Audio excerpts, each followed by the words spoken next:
கர்த்தராகிய இயேசு கிறிஸ்துவின் மகா பரிசுத்த நாமத்தில் வாழ்த்துகிறேன். இன்னைக்கு நாம பார்க்கப்பட படிப்பு வந்து, அதாவது ஐஸ்வர்யவான் பரலோக ராஜ்யத்தில் பிரவேசிப்பது அரிதுன்னு சொல்லி ஏசப்பா சொன்னார் இல்லையா அன்னைக்கு.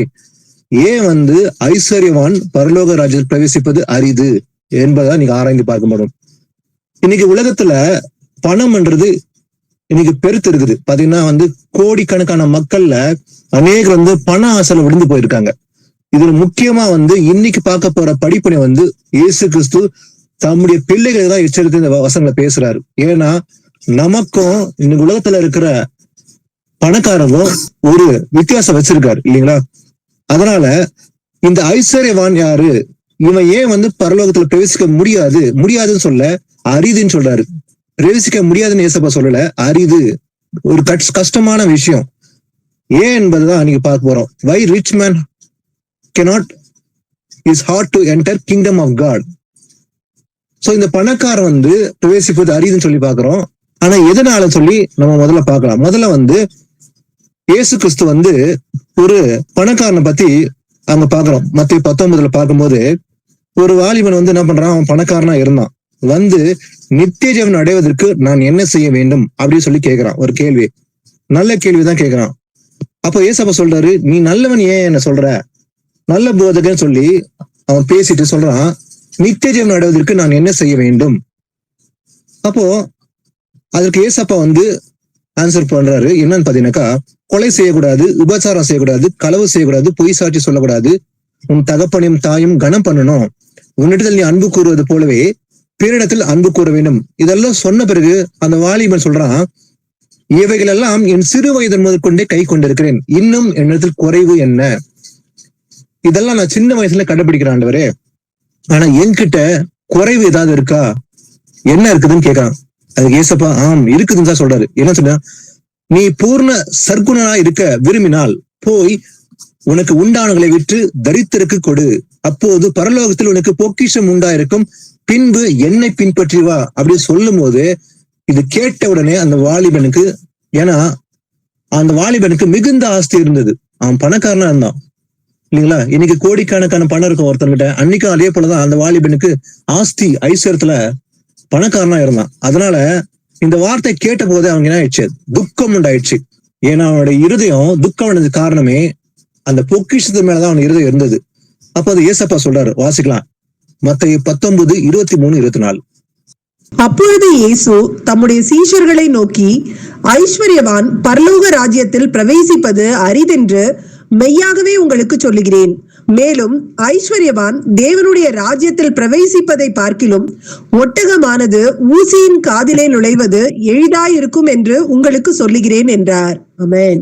ஆமீன். அந்த வாலிபன் துக்கம் அடைந்து அவன் போயிடுறான். அதனால ஏசப்பா சொல்றாரு தம் சீஷர்களை பார்த்து, ஐஸ்வர்யவான் பரலோக ராஜ்யத்தில் பிரவேசிப்பது அரிதென்று மெய்யாகவே உங்களுக்கு சொல்லுகிறேன். அரிதுன்னு சொல்றாரு ஏசப்பா, பிரவேசிக்க முடியாதுன்னு சொல்ல. அரிது, கஷ்டமான ஒரு விஷயம். ஏன்னா மேலும் ஐஸ்வர்யவான் தேவனுடைய ராஜ்யத்தில் பிரவேசிப்பதை பார்க்கிலும் ஒட்டகமானது ஊசியின் காதிலே நுழைவது எளிதா இருக்கும் என்று உங்களுக்கு சொல்லுகிறேன்னு சொல்லி தன்னுடைய சீஷர்களை பார்த்து சொல்றாரு. ஏன் இந்த வார்த்தை சொல்றாரு, அதாவது ஒட்டகமானது ஊசியின் காதில் நுழைவது எளிது. ஏன்னா ஒட்டகம் ஊசின்னு சொல்லும் போது அன்னைக்கு நினைக்கிறாங்க ஒரு ஊசி ஒட்டகம், ஏன்னா ஊசிக்குள்ள ஒட்டகம் எப்படி நுழைய முடியும், லாஜிக்கே இல்லை இல்லையா. ஆனா இதற்கான அர்த்தம் பார்க்கும்போது ஆரம்ப கட்டத்துல எருசலேம்ல பாத்தீங்கன்னாக்கா, அதாவது ஒரு 2000 வருஷம் முன்பாக இந்த வியாபாரம் செய்யும் போகும்போது பகல்ல வந்து ஒரு பெரிய வாசல் வழியா தான் வெளியே போவாங்க. ஒட்டகம் மேல ஏறி வியாபாரம் செய்ய போவாங்க.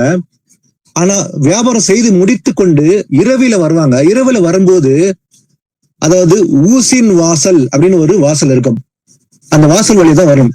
அந்த பெரிய வாசலை மூடிடுவாங்க. ஏன்னா ராத்திரியில திருடர்கள் உள்ள நுழைந்துருவாங்கன்னு சொல்லி ஒரு சிறு வாசல் இருக்கும்.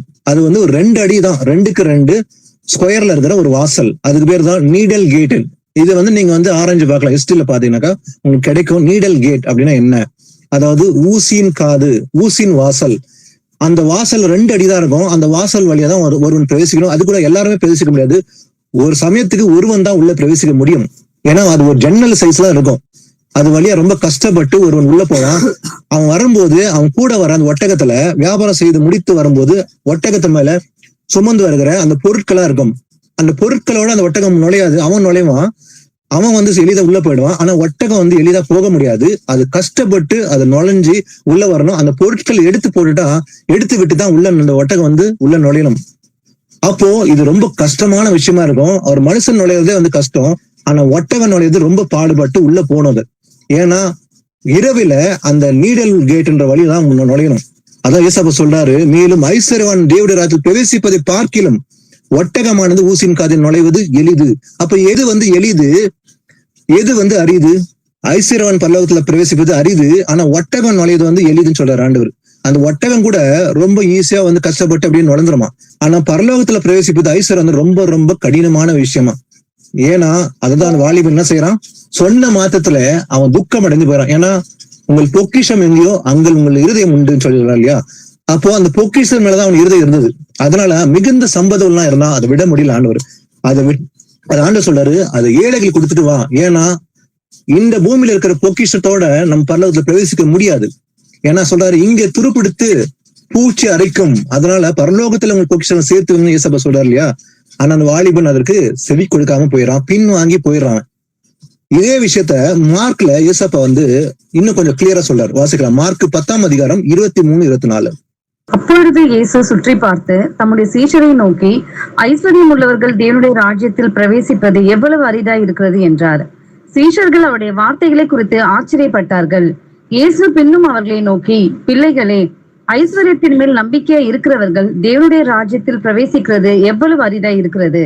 ஆமீன். பாருங்க, இதே விஷயம் தான் மார்க்ல பாக்குறோம். அங்க சொல்லிட்டு ஏசப்பா சொல்ற ஒரு முக்கியமான விஷயத்த, பிள்ளைகளே, ஐஸ்வர்யத்தின் மேல் நம்பிக்கையா இருக்கிறவர்கள். அப்போ ஐஸ்வர்யம் இருப்பது தப்பு கிடையாது. அதாவது உண்ண உணவும் உடுத்த உடை இருந்தா போதும் என்று நினைங்கள். சாப்பாடு இருந்தா போதும், உடுத்த உடை இருந்தா போதும் தான் ஏசப்பா சொல்லி கொடுக்குறாரு இல்லையா. இன்னைக்கு அடிப்படை தேவையே ஒருவனுக்கு சாப்பாடு, துணி, தங்க இடம், இதெல்லாம் தான் அடிப்படை இல்லையா. அது இருந்தாலே போதும். ஆனா உலகம் எதை தேடுது? ஆனா இன்னைக்கு ஐஸ்வர்யத்துல சேர்த்து வைக்கணும். ஒரு 20 வருஷம் முன்பாக அப்புறம் வந்து நான் என்னென்னலாம் செய்யணும் இன்னைக்கே சேர்த்து வைக்கிறேன், அநேக காரியம் செய்து சேர்த்து வைக்கிறாங்க. அதனால சொல்றாரு ஆண்டவர், ஐஸ்வர்யத்தின் மேல் நம்பிக்கையா இருக்கிறவர்கள் தேவனுடைய ராஜ்யத்தில் பிரவேசிக்கிறது எவ்வளவு அரிதா இருக்கிறது. அப்போ ஐஸ்வர்யம் இருக்கிறது தப்பு இல்ல, எல்லார்கிட்டையும் இருக்குதான். ஆனா அது மேல நம்பிக்கை வைக்க கூடாது. அதான் ஏசப்பா, அது மேல நம்பிக்கை இருக்கக்கூடாது. ஆனா அந்த வாலிபன் அது மேலதான் நம்பிக்கை வச்சான். அதனாலதான் அவன் துக்கம் அடைஞ்சு போறான். அப்போ ஐஸ்வர்யத்தின் மேல் நம்பிக்கை வைக்கிறதுனாலதான் இன்னைக்கு உலகத்துல இருக்கிற மக்கள் வசனம் கேட்கறதுக்கு இடம் இல்லாம இருக்குது. அவங்க கேட்கவே ரெடியா இல்லை. ஏன்னா அவங்க உள்ளம் எல்லாம் பண ஆசை நிறைந்தது இல்லையா. பணத்தை எப்படி சேர்க்கணும், அடுத்து நான் என்ன பண்ணணும், இப்படிதான் வந்து உலகத்துல எல்லாருடைய நாட்டமா இருக்குது. இன்னைக்கு அதுக்குதான் எல்லாருமே ஓடுறாங்க. அன்றாட தினத்துல காலையில இருந்து இரவு, ஒரு சில பேர் 24 மணி நேரம் வந்து வேலை செய்யறாங்க. ஏன்னா கோடிக்கணக்கான பணத்தை சேர்க்கணும், சம்பாதிக்கணும். கோடீஸ்வரர்கள் அவங்க எண்ணெல்லாம் எப்படி இருக்குது, எவ்வளவு கோடி வந்து நான் இன்னைக்கு சம்பாதிச்சிருப்பேன், 1 மணி நேரத்துக்கு 1 கோடி, இல்ல 1 நிமிஷத்துக்கு 1 கோடி, அப்படிதான் அவங்களுடைய எண்ணமே இருக்குது. ஆனா நமக்கு அதுக்கும் வந்து ரொம்ப தூரம். வாசிக்கலாம். மார்க் 4:18-19. வசனத்தை கேட்டும் உலக கவலைகளும் ஐஸ்வர்யத்தின் மயக்கமும் மற்றவர்களை பற்றி உண்டாகிற இச்சைகளும் உட்பிரவேசித்து வசனத்தை நெருக்கி போட அதனால் பலனற்று போகிறார்கள். இவர்களே முள்ளுள்ள இடங்களில் விதைக்கப்பட்டவர்கள். ஆமென். ஆமீன். இந்த 4 விதமான விதையை குறித்து நம்ம எல்லாருமே அறிஞ்சிருக்கிறோம். இதுல முக்கியமா பாத்தீங்கன்னா முள்ளுள்ள இடங்களில் விதைக்கப்பட்ட விதையை பத்தி பார்க்கும்போது, ஏன்னா இவங்க பலன் கொடுக்காம போயிடறாங்க. எதனாலும் பாத்தீங்கன்னாக்கா வசனத்தை கேட்டும், கவனிச்சீங்கன்னாக்கா வசனத்தை கேட்கிறாங்க நல்லா, அதனால நல்ல காதல கேட்கிறாங்க. அன்னைக்கு மாத்திரமல்ல, அன்னைக்கு கூட ஏசப்பா பேசும்போது கூட அந்த பரிசேயர், சதுசேயர்கள், அநேக யூதர்கள் இயேசு கிறிஸ்து பேசுகிற வசனத்தை எல்லாமே கேட்டாங்க. அவங்க கேட்டும் கூட என்ன பண்ணாங்க, பின்வாங்கி போனாங்க. இது கடினமான உபதேசம், இதை யார் பின்பற்றக்கூடும் அப்படின்னு சீஷர்கள் எல்லாம் பின்வாங்கி போனாங்க. ஏன்னா பின்வாங்கி போறதுக்கு அநேக காரணங்கள் இருக்குது. ஒண்ணு, ஐஸ்வர்யத்தின் ஆசை. அதான் வசனம் சொல்லுது, உலகத்தின் கவலைகள், உலகத்தில் இருக்கிற கவலைகள், நாளைக்கு என்ன பண்ணோம், ஐஸ்வர்யத்தின் மயக்கம். அப்போ ஐஸ்வர்யத்தின் மேல் நம்பிக்கை இருக்கிறதுனால அந்த மயக்கம் இருக்குது. எதிர் மேல ஐஸ்வர்யத்தின் மயக்கமும் மற்றவர்களை பற்றி உண்டாயிருக்கிற இச்சைகளும் உட்பிரவேசித்து, அப்ப இருதயத்துல இதெல்லாம் பிரவேசித்து என்ன பண்ணும், வசனத்தை நெருக்கி போட. வசனம் கேட்கிறாங்க, இந்த கவலைகள், இந்த ஐஸ்வர்யத்தின் மயக்கம்ல என்ன பண்ணும், கேட்ட வசனத்தை நெருக்கி போடுறோம். அதனால உள்ளத்தில் தங்காது. அப்போ வசனத்தை நெருக்கி போட அதனால் பலனற்று போகிறார்கள். இவர்களே முள்ளுள்ள இடங்களில் விதைக்கப்பட்டவர்கள். ஏன்னா அதாவது முள் நெருக்கி போடுவது போலவே இந்த கவலைகள், இந்த ஐஸ்வர்ய மயக்கம், இதெல்லாம் வந்து பலன் கொடுக்காதபடிக்கு நெருக்கி போட்டுருது. அப்போ பண ஆசை எல்லா தீமைக்கும் வேறு. வாசிக்கலாம். 1 தீமோத்தேயு 6:10-11. பண ஆசை எல்லா தீமைக்கும் வேறாயிருக்கிறது. சிலர் அதை இச்சித்து விசுவாசத்தை விட்டு வழுவி அநேக வேதனைகளாலே தங்களை உருவ குத்தி கொண்டிருக்கிறார்கள். நீயோ தேவனுடைய மனுஷனே, இவைகளை விட்டோடி நீதியையும் தேவ பக்தியையும் விசுவாசத்தையும் அன்பையும் பொறுமையையும் சாந்த குணத்தையும் அடையும்படி நாடு. ஆமென். ஆமீன். ஆண்டவர் எச்சரிக்கிற ஒரு விஷயம் பாத்தீங்கன்னா, நம்ம எல்லோருக்குமே, குறிப்பா நம்முடைய பிள்ளைகளுக்கு என்னன்னாக்கா, பண ஆசை எல்லா தீமைக்கும் வேறா இருக்கிறது. ஏன்னா இந்த தீமைக்கு அடிப்படையா பவுண்டேஷனா இருக்கிறது தான் பணம், இல்லைங்களா? ஒருவன்கிட்ட கோடிக்கணக்கான ஆஸ்தி என்ன பண்ணும், அவன் பாவம் செய்யறதுக்கு துணிவான், இல்லைங்களா? அப்ப பண ஆசை எல்லா தீமைக்கும் வேறா இருக்குது. அப்ப சிலர் அதை இச்சித்து என்ன பண்றாங்க, விசுவாசத்தை விட்டு வழுவி, ஏன்னா இதெல்லாம் இச்சித்தனாலதான் விசுவாசத்தை வழுவி விழுறாங்க, விழுந்து போகிறார்கள். அநேக வேதனைகளிலே தங்களை உருவ குத்தி கொண்டிருக்கிறார்கள். அது மாத்திரமல்ல, நீயோ, நம்ம பார்த்து சொல்றாரு ஆண்டவர், நீ தேவனுடைய மனுஷனே இவைகளை விட்டோடி. ஆனா இது உலகத்துல இருக்கிற மக்கள் பணாசை உள்ளவர்கள் அப்படி இருக்கும். ஆனா நமக்கு சொல்றாரு ஆண்டவர், தேவனுடைய மனுஷன் இவைகளை விட்டு ஓடி, இதை விட்டு ஓடு, இது நமக்கு நிரந்தரமானது கிடையாது. அதனால நீதியும் தேவ பக்தியும் விசுவாசத்தையும் அன்பையும் பொறுமையும் சாந்த குணத்தையும் அடையும்படி நாடு. இதெல்லாம் நாட சொல்றாரு, பணத்தை அல்ல. வாசிக்கலாம் சங்கீதத்துல 37ஆம் அதிகாரத்துல 16ஆம் வசனத்தை வாசிக்கலாம். அநேக துன்மார்க்கருக்குள்ள செல்வ திரட்சியை பார்க்கிலும் நீதிமானுக்குள்ள கொஞ்சமே நல்லது. ஆமீன். பாருங்க, அநேக துன்மார்க்கத்துக்குள்ள செல்வ திரட்சியை பார்க்கிலும், செல்வ திரட்சி இருந்ததுனாக்கா அது அவனுக்கு கேடாதான் இருக்கும், இல்லையா? தீமைக்கு வழி வகுக்கும். ஆனா நீதிமானுக்குள்ள கொஞ்சமே நல்லது. நீதிமானுக்கு கொஞ்சமா இருந்தாலும் அவன் அதுல திருப்தி அடைந்து சமாதானம் இருப்பான். ஆனா துன்மார்க்கன் எப்படி இருக்கும், செல்வ திருச்சினால அவன் பாவம் செய்யறதுக்கு துணிவான், அந்த பாவத்தினால விழுந்து போகிறான். அதனாலதான் அந்த வாலிபனை பார்த்து சொல்றாரு ஏசப்பா, அந்த விற்று ஏழைகளுக்கு கொடு, ஏன்னா இதனால நீ பிரவேசிக்க முடியாது பரலோகத்துல.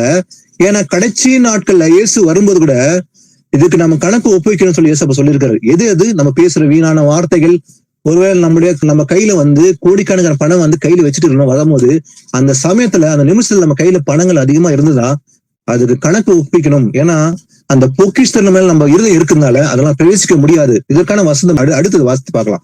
சோ இப்ப பாக்குறோம், அதாவது செல்வ திரச்சினால் துன்மார்க்கத்துக்குள்ள அதிகமா இருக்கிறதுனால அவன் பிரவேசிக்கிறது ரொம்ப கடினம். ஆனா நீதிமானுக்கு கொஞ்சமே நல்லதுன்னு சொல்லி பார்த்தோம்.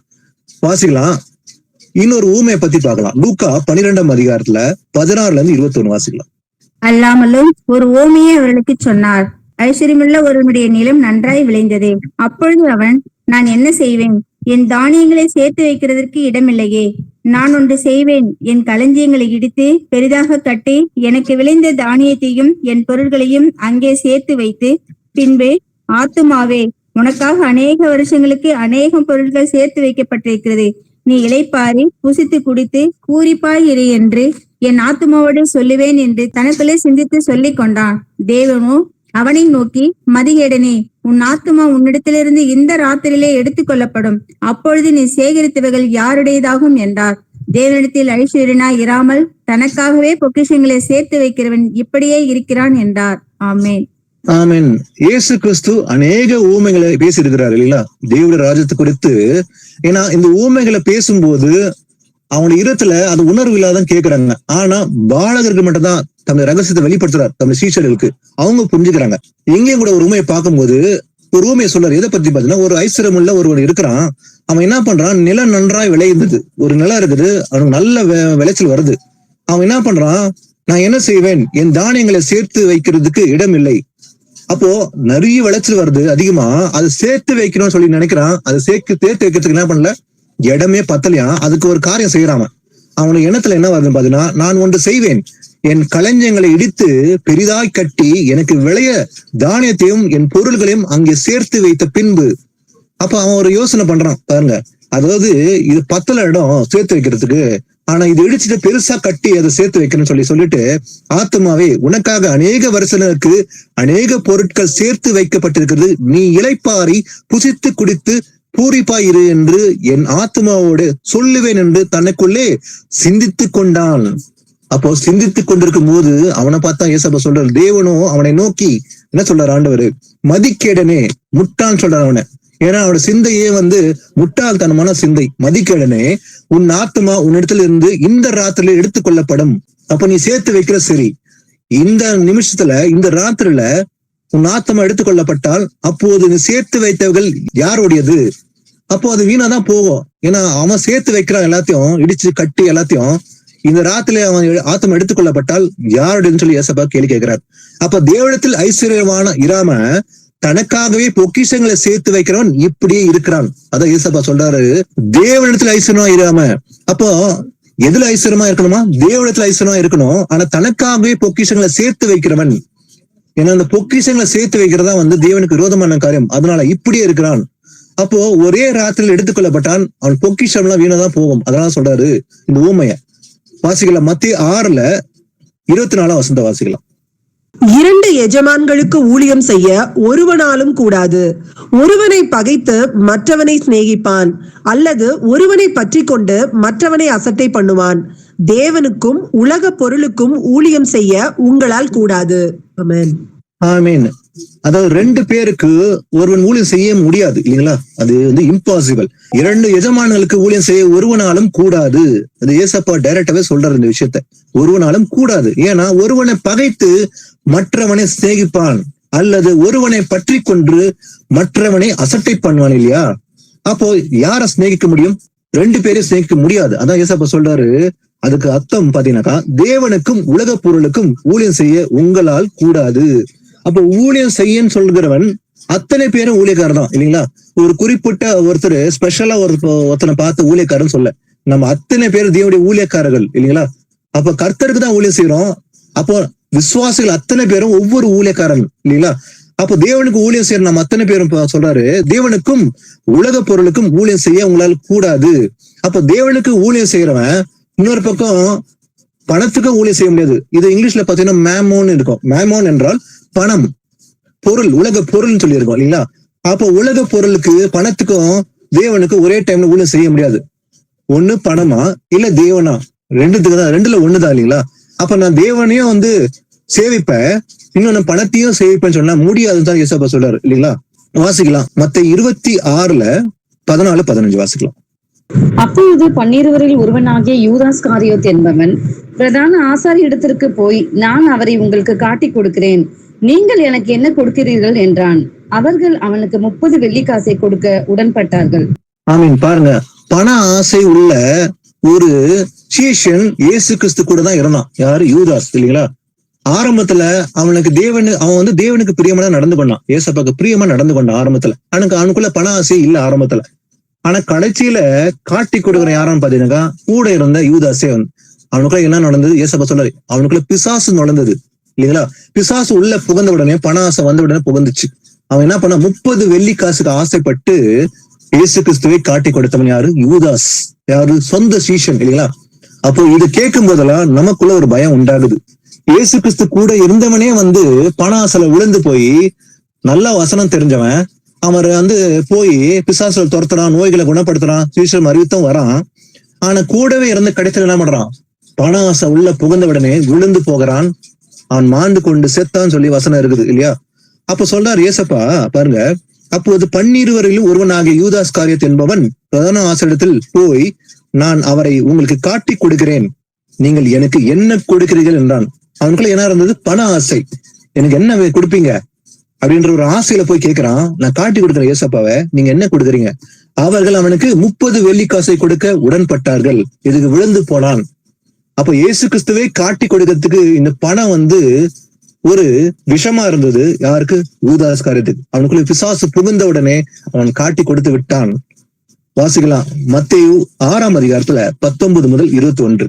பூமியிலே உங்களுக்கு பொக்கிஷங்களை சேர்த்து வைக்க வேண்டாம், இங்கே பூச்சியும் துருவும் அவைகளை கெடுக்கும், இங்கே திருடரும் கண்ணமிட்டு திருடுவார்கள். பரலோகத்திலே உங்களுக்கு பொக்கிஷங்களை சேர்த்து வையுங்கள், அங்கே பூச்சியாவது துருவாவது கெடுக்கிறதும் இல்லை, அங்கே திருடர் கண்ணமிட்டு திருடுவதும் இல்லை. உங்கள் பொக்கிஷம் எங்கே இருக்கிறதோ அங்கே உங்கள் இருதயம் இருக்கும்.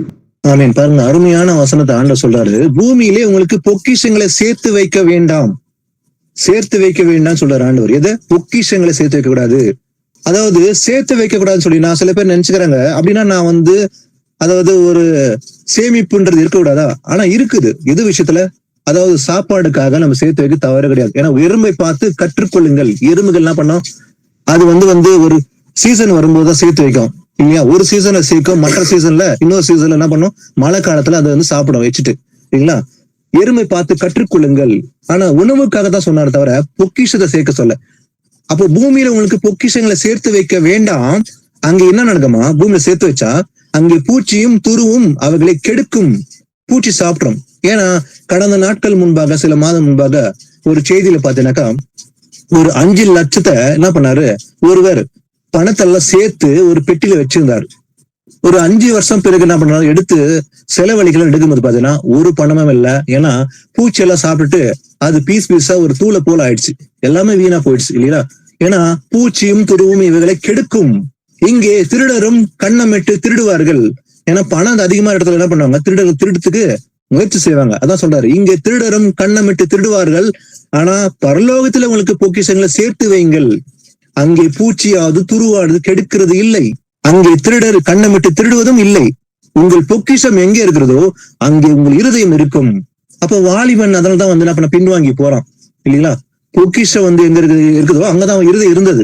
ஏசப்பா சொல்லும் போது கூட, தேவாதி தேவன் வானத்தம் பூமியும் படைத்த சிருஷ்டிகர்த்தர் அந்த வாலிபன் முன்பாக நின்று சொல்லும் போது கூட அவன் இருதயம் கடினப்பட்டு व्यसனத்தோடு திரும்பி போயிடறான் இல்லைங்களா? வாசிக்கலாம், நீதிமொழிகள் 11:4 வாசிக்கலாம். கோபாக்கினின் நாளில் ஐஸ்வர்யம் உதவாது, நீதியோ மரணத்துக்கு தப்புவிக்கும். ஆமென். பாருங்க, கோபாக்கினின் நாளில் ஐஸ்வர்யம் உதவாது. டே ஆஃப் வெஞ்சன்ஸ், கர்த்தருடைய நாள் வரப்போகிறது இல்லைங்களா? இந்த கோபாக்கினின் நாள் வரப்போறதுனால அது உதவாது. எது உதவாது? ஐஸ்வர்யம் வந்து உதவாது இல்லையா? வசனம் சொல்லுது, கோபாக்கினின் நாளில் ஐஸ்வர்யம் உதவாது இல்லைங்களா?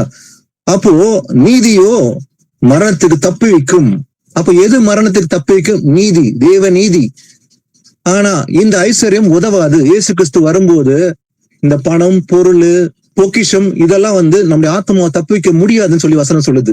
ஆனா தேவ நீதியை கடைபிடிச்சு, நீதிய ராஜ்ய கடைபிடிச்சு நடந்தா அது மரணத்துக்கு தப்பு வைக்கும் கோபாக்கின நாளின்னு சொல்லி எழுதப்பட்டிருக்குது. வாசிக்கலாம், நீதிமொழிகள் 21:1.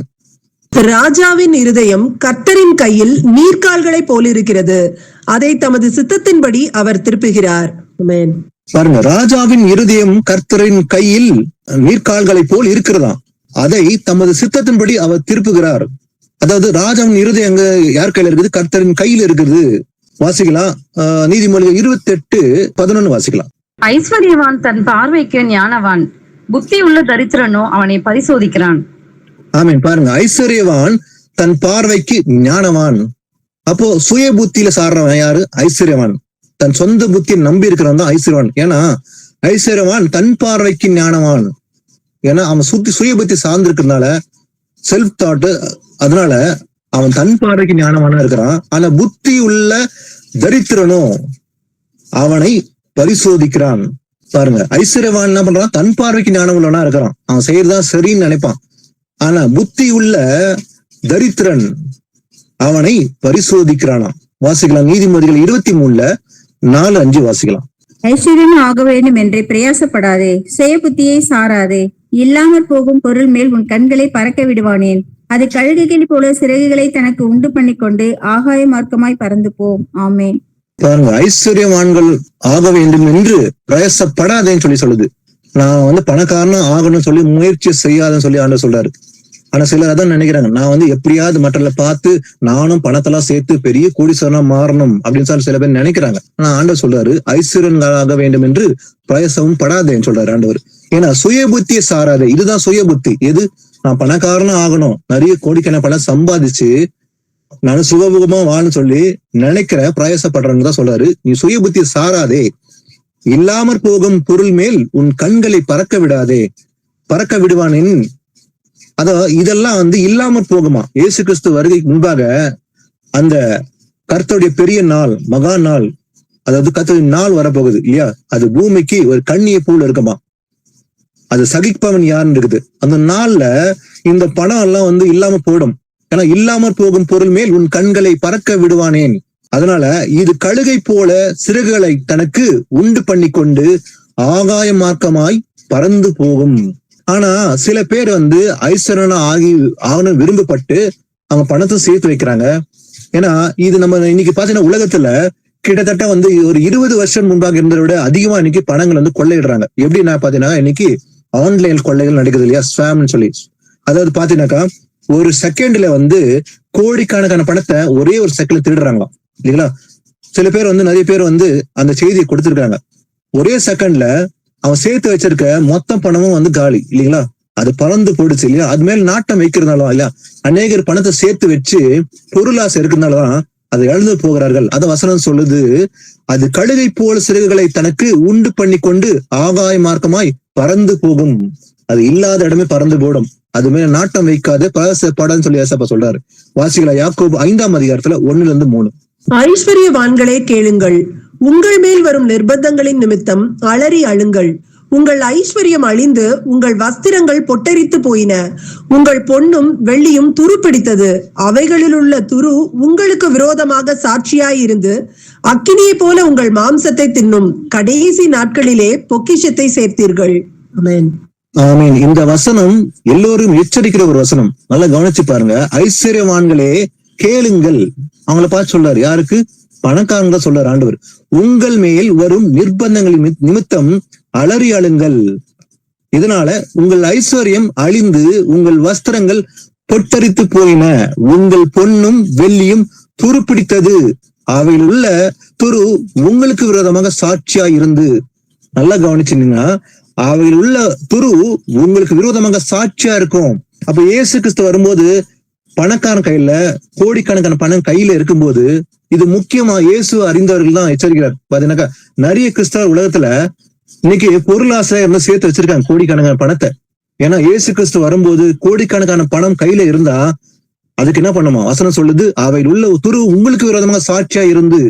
அப்போ நமக்கு விரோதமா சாட்சி எடுக்கிறது அதுதான். அந்த சேர்த்து வைக்க பணம் துரு உங்களுக்கு விரோதமா சாட்சியா இருந்து அக்கனியை போல உங்கள் மாம்சத்தை தின்னும். கடைசி நாட்களிலே பொக்கிஷத்தை சேர்த்தீர்கள். அப்போ லாஸ்ட் டேஸ்ல பொக்கிஷத்தை சேர்த்ததுனால அதுதான் நமக்கு விரோதமா சாட்சியிட போகிறதாம். வாசிகளா வெளிப்படுத்தல் 3ஆம் அதிகாரம் 17-19. இந்த லவோதிக்க சபை கடைசி கால சபை. இதை குறித்து இயேசு கிறிஸ்து என்ன சொல்கிறார்? வாசிக்கலாம். நீ நிர்பாக்கியம் உள்ளவனும் பரிதபிக்கப்படத்தக்கவனும் தரித்திரனும் குருடனும் நிர்வாணியுமாய் இருக்கிறதை அறியாமல், நான் ஐஸ்வர்யவான் என்றும் திரவிய சம்பன்னன் என்றும் எனக்கு ஒரு குறைவும் இல்லை என்றும் சொல்லுகிறபடியால், நான் நீ ஐஸ்வர்யவான் ஆகும்படிக்கு நெருப்பிலே புடமிடப்பட்ட பொன்னையும் உன் நிர்வாணமாகிய அவலட்சணம் தோன்றாதபடிக்கு நீ உடுத்திக் கொள்வதற்கு வெண் வஸ்திரங்களையும் என்னிடத்தில் வாங்கிக் கொள்ளவும், நீ பார்வை அடையும்படிக்கு உன் கண்களுக்கு கலிக்கம் போடவும் வேண்டும் என்று உனக்கு ஆலோசனை சொல்கிறேன். நான் நேசிக்கிறவர்கள் எவர்களோ அவர்களை கடிந்து கொண்டு சிட்சிக்கிறேன். ஆகையால் நீ ஜாக்கிரதையா இருந்து மனம் திரும்பு.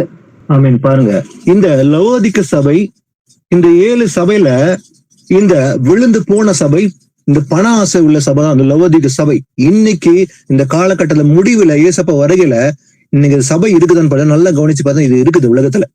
இது பண ஆசை உள்ள சபை.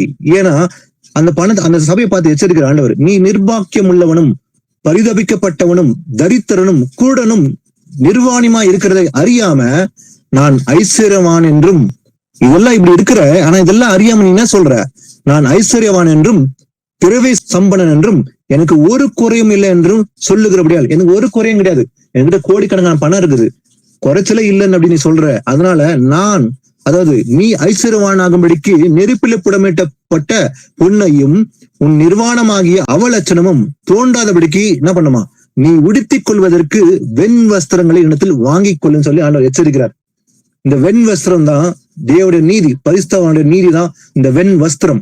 ஒயிட் கார்மெண்ட் என்பது நாம போட்டுக்கிற நிஜமான சட்டை இல்ல, இது தேவ நீதி, பரிசுத்தவானுடைய நீதின்னு சொல்லி இருக்குது. அதை வாங்கிக் கொள்ளு வெண் வஸ்திரத்தை.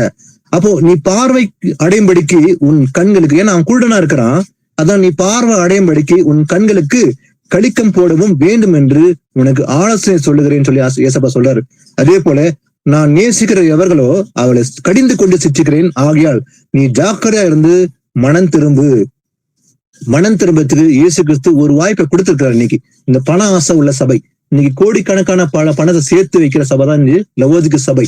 இது பாத்தீங்கன்னாக்கா இன்னைக்கு சென்னையில சரி, இன்னைக்கு பெங்களூர்ல சரி, இப்படிப்பட்ட சபையில இருக்குதா நல்லா கவனிச்சு பாத்தீங்கன்னா இருக்குது இல்லைங்களா.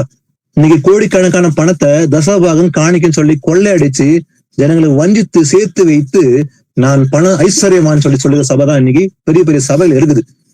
ஆனா அதே போல இன்னைக்கு அது விழுந்து போன சபையா இருக்குது இல்லைங்களா. ஒரு சில சபைகள் பாத்தீங்கன்னாக்கா, நீ பணத்தை அனுப்பு, எனக்கு நான் உனக்காக ஜெபம் பண்ணுவேன், நீ இவ்வளவு பணம் அனுப்பிச்சா நான் வந்து இப்படி ஜெபம் பண்ணுவேன், நீ ஆசீர்வாதமா இருப்ப அப்படின்னு சொல்லி ரொம்ப அதாவது வஞ்சகமா லாபமா பேசி வஞ்சிக்கிற ஒரு சபைகளை இருக்குது. ஆனா அந்த சபைகளை விழுந்து போயிருக்குது, நம்மளே பாக்குறோம் கண்களுக்கு முன்பாக.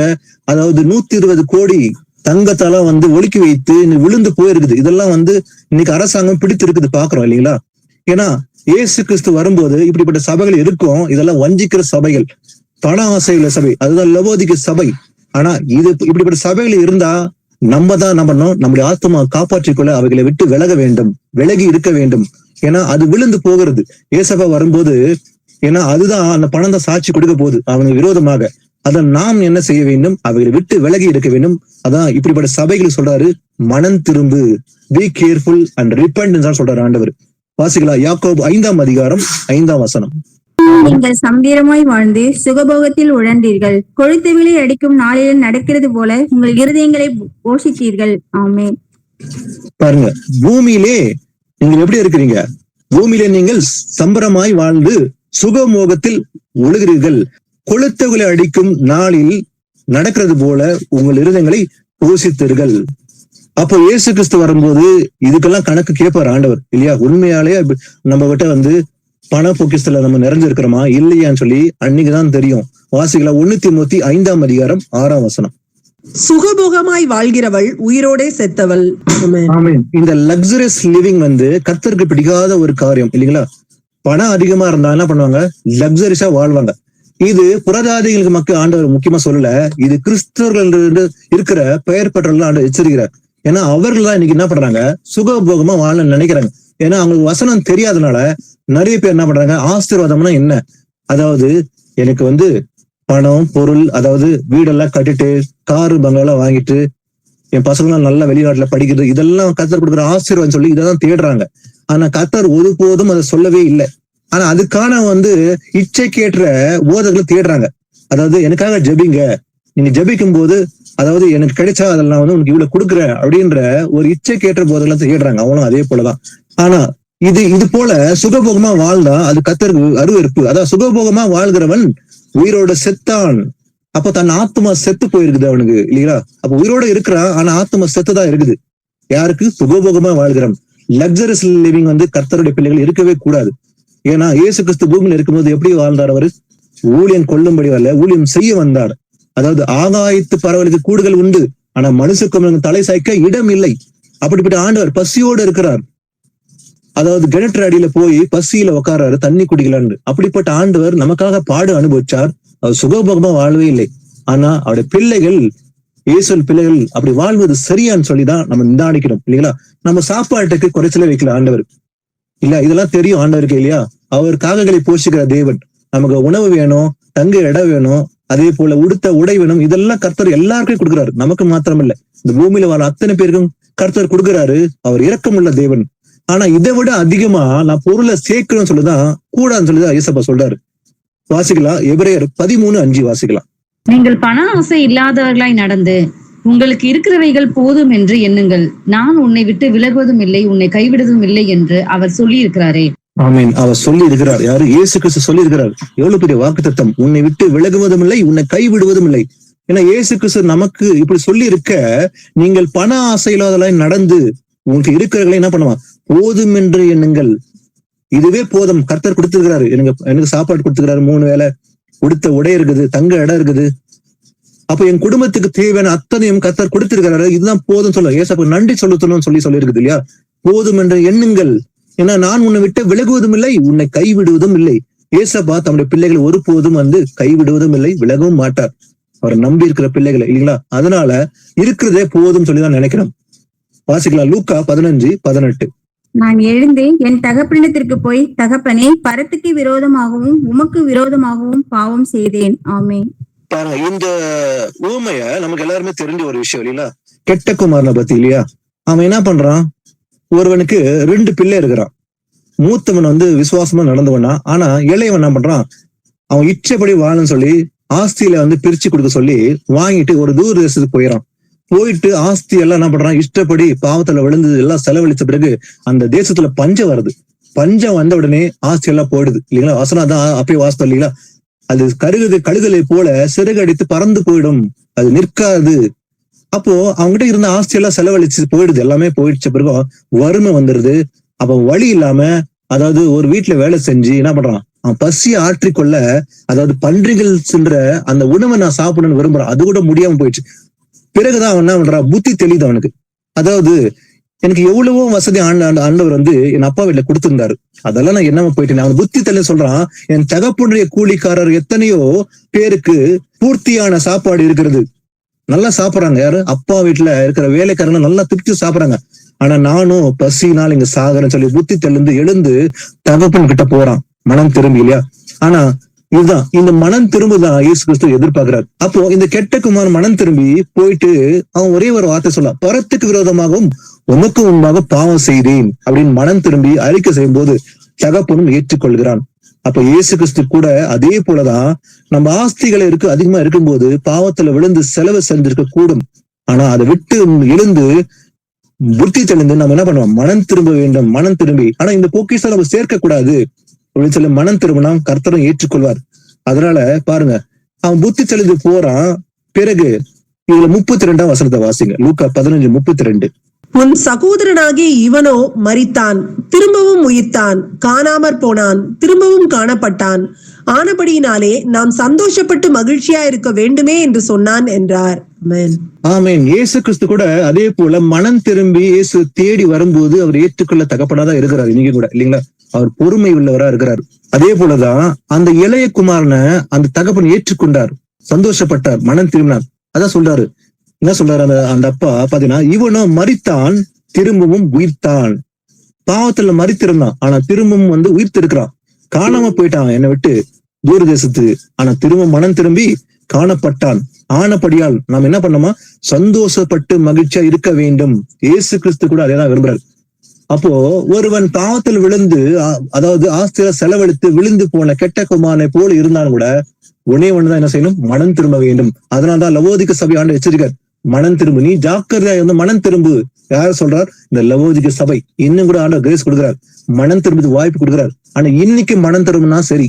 அப்ப இயேசு கிறிஸ்து வரும்போது மனம் திரும்பாம போயிட்டா அந்த நாட்கள சான்ஸே கிடையாது. இன்னைக்குதான் வாய்ப்பு. இன்றே ரட்சணை நாள் என்று இயேசப்பா சொல்றாரு இல்லையா?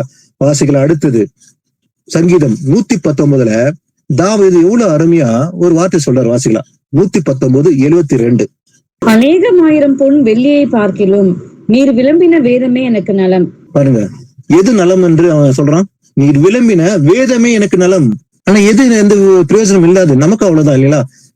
அநேகமாயிரம் பொன் வெள்ளியை பார்க்கிலும், ஏன்னா இந்த பூமியில இருக்கிற பொன்னும் வெளியும் யாருடைய? கர்த்தருடைய. பொன்னும் வெளியும் என்னுடையது அப்படின்னா நான் தங்கத்தை வச்சுக்க கூடாதா, வெள்ளியை வச்சுக்க கூடாது அப்படி வேதம் சொல்லல. ஆனா தங்க வைத்துக்க தவறே கிடையாது, ஏன்னா கர்த்தருடையது இல்ல. ஏசப்பா தான் இந்த பொன்னும் வெளியும். அப்போ ஆனா அந்த பணத்து மேல, அந்த பொண்ணு மேல நாட்டம் வைக்க கூடாது, அது மேல ஆசைப்படக்கூடாதுன்னு சொல்லி. அதான் அவன் சொல்றான், அநேகமாயிரம் பொண்ணு இருந்தா கூட வெளியே இருக்குது, அதை விட எனக்கு எது நலமா கண்டதுன்னு தாவீது சொல்றான், நீர் விளம்பின வேதமே. தாவீதுக்கு எது அருமையா கண்டது பார்வைக்கு? இந்த வேதம் தான் இல்லைங்களா? 119 சங்கீதத்தை முழுசா வார்த்தைங்கனாக்கா, அதாவது தேவனுடைய வார்த்தை குறித்து வெவ்வேறு கோணத்துல அருமையா சொல்லப்பட்டிருக்கும். இந்த வார்த்தை என்பது எவ்வளவு அருமையானது. வேதத்துல மிகப்பெரிய அதிகாரம் இந்த 119ஆம் சங்கீதத்துல தேவனுடைய வார்த்தை குறித்து அருமையா எழுதப்பட்ட வாசனம் இருக்குது. தாவீது அதை ருசி பார்த்தான். அதாவது பாதைக்கு தீபம், பேதைக்கு வெளிச்சம், வசனம் சொல்றான். வெள்ளியை விட, பொண்ணை விட நீ விளம்பின வேதமே எனக்கு நலம். அப்ப நமக்கு கூட எது நலமா இருக்குது? இன்னைக்கு இந்த பொண்ணும் வெள்ளியும் அல்ல, தேவனுடைய வார்த்தை தான் நமக்கு நலமா இருக்குது. வாசிக்கலாம். இந்த அடுத்தது முக்கியமா பாத்தீங்கன்னாக்கா ஒரு ஊமையை பாக்குறோம். அதாவது ஒரு பணக்காரன், ஒரு லாசரு இல்லைங்களா? அந்த ஊமை பத்தி நம்ம எல்லாருமே தெரிஞ்ச ஒரு விஷயம் இல்லைங்களா? அதுல அந்த பணக்காரன் என்ன பண்றான், சுகபோகமா அந்த பூமியில வாழ்றான். அதே போல ஒரு லாசரன்ற ஒரு ஏழை மனுஷன் இருந்தான். ஆனா அவன் கஷ்டத்துல வாழ்றான், அவனுக்கு சாப்பாடே இல்லை. அந்த பணக்காரன் மேஜில இருந்து சாப்பிட்டு துணிக்களை எடுத்து சாப்பிட அவன் ஆசைப்பட்டு அதுல வாழ்றான். அவன் ரொம்ப கஷ்டத்துல அந்த பூமியில நெருக்கடியில வாழ்ந்து அவனும் மரித்து போகிறான், பணக்காரனும் மரித்து போகிறான். மரித்த பிறகு இந்த பணக்காரன் எங்க போறான் பாத்தீங்கன்னாக்கா, அவன் எரிகிற அக்னி சூழல இருக்கிறான் திடீர்னு. ஆனா இந்த லாசரஸ் என்ற மனுஷன் அவன் திடீர்னு பாத்தீங்கன்னா இளைப்பாறை கொண்டிருக்கிறான். வாசிக்கலாம் லூக்கா 16:25. அதற்கு ஆபிரகாம், மகனே, நீ பூமியிலே உயிரோடு இருக்கும் காலத்தில் உன் நன்மைகளை அனுபவித்தாய். லாசருவும் அப்படியே தீமைகளை அனுபவித்தான். அதை நினைத்துக்கொள். இப்பொழுது அவன் தேற்றப்படுகிறான், நீயோ வேதனைப்படுகிறாய். ஆமென்.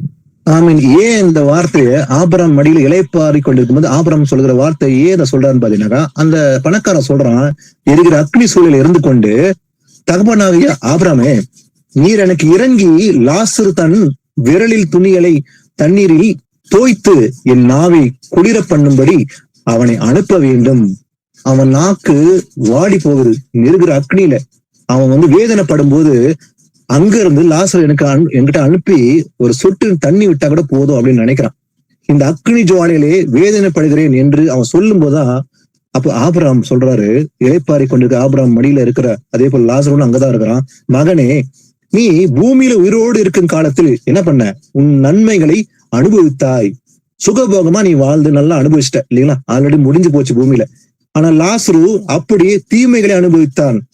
அவன் நெருக்கமான வாழ்க்கையில தான் வாழ்ந்தான் இல்லையா? அவனுக்கு பசிக்கு சாப்பாடு இல்லாம கஷ்டப்பட்டு நெருக்கடியில வாழ்ந்து மரித்தான். ஆனா நீ என்ன பண்ண? சுகபோகமா நன்மைகளை அனுபவிச்சிட்ட. ஆனா லாசரு அப்படி இல்லை, தீமைகளை அனுபவித்தான். அதை நினைத்து கொஞ்சம் சொல்றாரு. அப்போது அவன் தேற்றப்படுகிறான், நீயோ வேதனைப்படுகிறான். அப்போ பணக்காரன் இந்த பூமியில சுகபோகமா வாழ்ந்து இறந்து போன பிறகு அவன் எங்க போறான்? எரிகிற நக்கினிக்கு. ஆனா போன பிறகு அங்க வாய்ப்பே இல்லை. அதான் ஆபிரகாம் சொல்றாரு, கிடையாது, ஏன்னா நீ ஆல்ரெடி சுகபோகமா வாழ்ந்துட்ட. ஆனா இவனும் தீமை அனுபவிச்சு இங்க வந்துடான், இப்போது இளைப்பாரி கொண்டு இருக்கான். அப்ப எது நன்மை? இன்னைக்கு கஷ்டப்பட்டு இடுக்கமான வாசல்ல பிரவேசிப்பது சரியா, இல்ல கேட்டுக்கு போற வாசல்ல சுகபோகமா வாழ்ந்து அந்த வழியா பிரவேசிக்கிறது நலமா? நானே வாசல் நானே வழி நேசப்பா சொல்றாரு இல்லையா? அப்ப இந்த வாசல்ல பிரவேசிக்கணும் இடுக்கமான வாசலா இருக்கும். பூமியில நமக்கு உபத்திரம் இருக்குன்னு சொல்லி ஏசப்பா சொல்றாரு இல்லைங்களா? அது மத்தியில தான் நம்ம பிரவேசிக்க வேண்டும். வாசிக்கலாம். அடுத்தது ரோமர் 10ஆம் அதிகாரத்துல 12-13 வாசிக்கலாம். யூதன் என்றும் கிரேக்கன் என்றும் வித்தியாசமே இல்லை, எல்லோருக்கும் கர்த்தரானவர் தம்மை தொழுது கொள்கிற யாவருக்கும் ஐஸ்வர்ய சம்பன்னராய் இருக்கிறார். ஆதலால் கர்த்தருடைய நாமத்தை தொழுது கொள்ளுகிற எவனும் ரட்சிக்கப்படுவான். ஆமீன். பாருங்க, இன்னைக்கு யூதன் கிரேக்கன் சொல்லி வித்தியாசமே கிடையாது. அன்னைக்குதான் இருந்தது இல்லையா? அப்ப நாம கிரேக்கர்கள் அந்நியர்களா இருந்தோம், கிரேக்கர் புறஜாதிகள். ஆனா இன்னைக்கு புறஜாதிகள் யூதன் சொல்லி வித்தியாசம் செப்பரேஷனே கிடையாது இல்லைங்களா? நாம எல்லாரும் இன்னைக்கு இயேசு கிறிஸ்துவை ஏற்றுக்கொண்டு விசுவாசிக்கிறதுனால அது கற்பனை கை கொள்ற நம்ம எல்லாரும் உள்ளத்துல யூதனானா இருக்கிறோம் இல்லைங்களா? அப்போ யூதன் என்றும் கிரேக்கன் என்றும் இன்னைக்கு வித்தியாசமே கிடையாது. எல்லோருக்கும் கர்த்தரானவர் தம்மை தொழுது கொள்கிற யாவருக்கும் என்ன பண்றாரு? அவர் எப்படி இருக்கிறாரோ ஐஸ்வர்ய சம்பன்னனா இருக்கிறார். அப்ப யார் நமக்கு ஐஸ்வர்யவான்? யார் நமக்கு ஐஸ்வர்ய சம்பனர்? இயேசு கிறிஸ்து இல்லையா? தொழுது கொள்கிற யாவருக்கும் ஐஸ்வர்ய சம்பன்னனா இருக்கிறார். ஆதலால் கர்த்தருடைய நாமத்தை தொழுது கொள்கிற எவனும் ரட்சிக்கப்படுவான். அப்போ ரட்சிக்கப்படுவ நாம் யாரை தொழுது கொள்ள வேண்டும்? கர்த்தருடைய நாமத்தை தொழுது கொள்ள வேண்டும், அவன் ரட்சிக்கப்படுவான். வாசிக்கலாம். எபேசர் 2ஆம் அதிகாரம் 5-8. அக்கிரமங்களில் மரித்தவர்களாய் இருந்த நம்மை கிறிஸ்துவுடனே கூட உயிர்ப்பித்தார். கிருபையினாய் ரட்சிக்கப்பட்டீர்கள். கிறிஸ்து இயேசுக்குள் அவர் நம்மிடத்தில் வைத்த தயவினாலே தம்முடைய கிருபையின் மகா மேன்மையான ஐஸ்வர்யத்தை வருங்காலங்களில் விளங்க செய்வதற்காக கிறிஸ்து இயேசுக்குள் நம்மை அவரோட கூட எழுப்பி உன்னதங்களிலே அவரோட கூட உட்காரவும் செய்தார். கிருபையினாலே விசுவாசத்தை கொண்டு ரட்சிக்கப்பட்டீர்கள். இது உங்களால் உண்டானதல்ல, இது தேவனுடைய ஈவு. ஆமென். பாருங்க, அக்கிரமங்களிலும் மரித்தவர்களாயிருந்த நம்மை. அப்ப நம்ம ஒரு நாட்கள்ல பல வருஷம் முன்பாக நம்ம எல்லாருமே அக்கிரத்தை விழுந்திருந்தோம் இல்லையா? அக்கிரத்தை மரித்திருந்தோம். நம்ம என்ன பண்ணாரு? இயேசு கிறிஸ்துவுடன் உயிர்ப்பித்தார் ஆண்டவர் இல்லையா? கிருபையினாலே ரட்சிக்கப்பட்டீர்கள். இந்த ரட்சிப்பு என்பது கிருபையினாலதான் இல்லைங்களா? இயேசு கிறிஸ்து வரும்போது நமக்கு காத்து கொண்டிருக்க ரட்சிப்பு அருளும்படி வரப்போகிறான் வசனம் இருக்குது.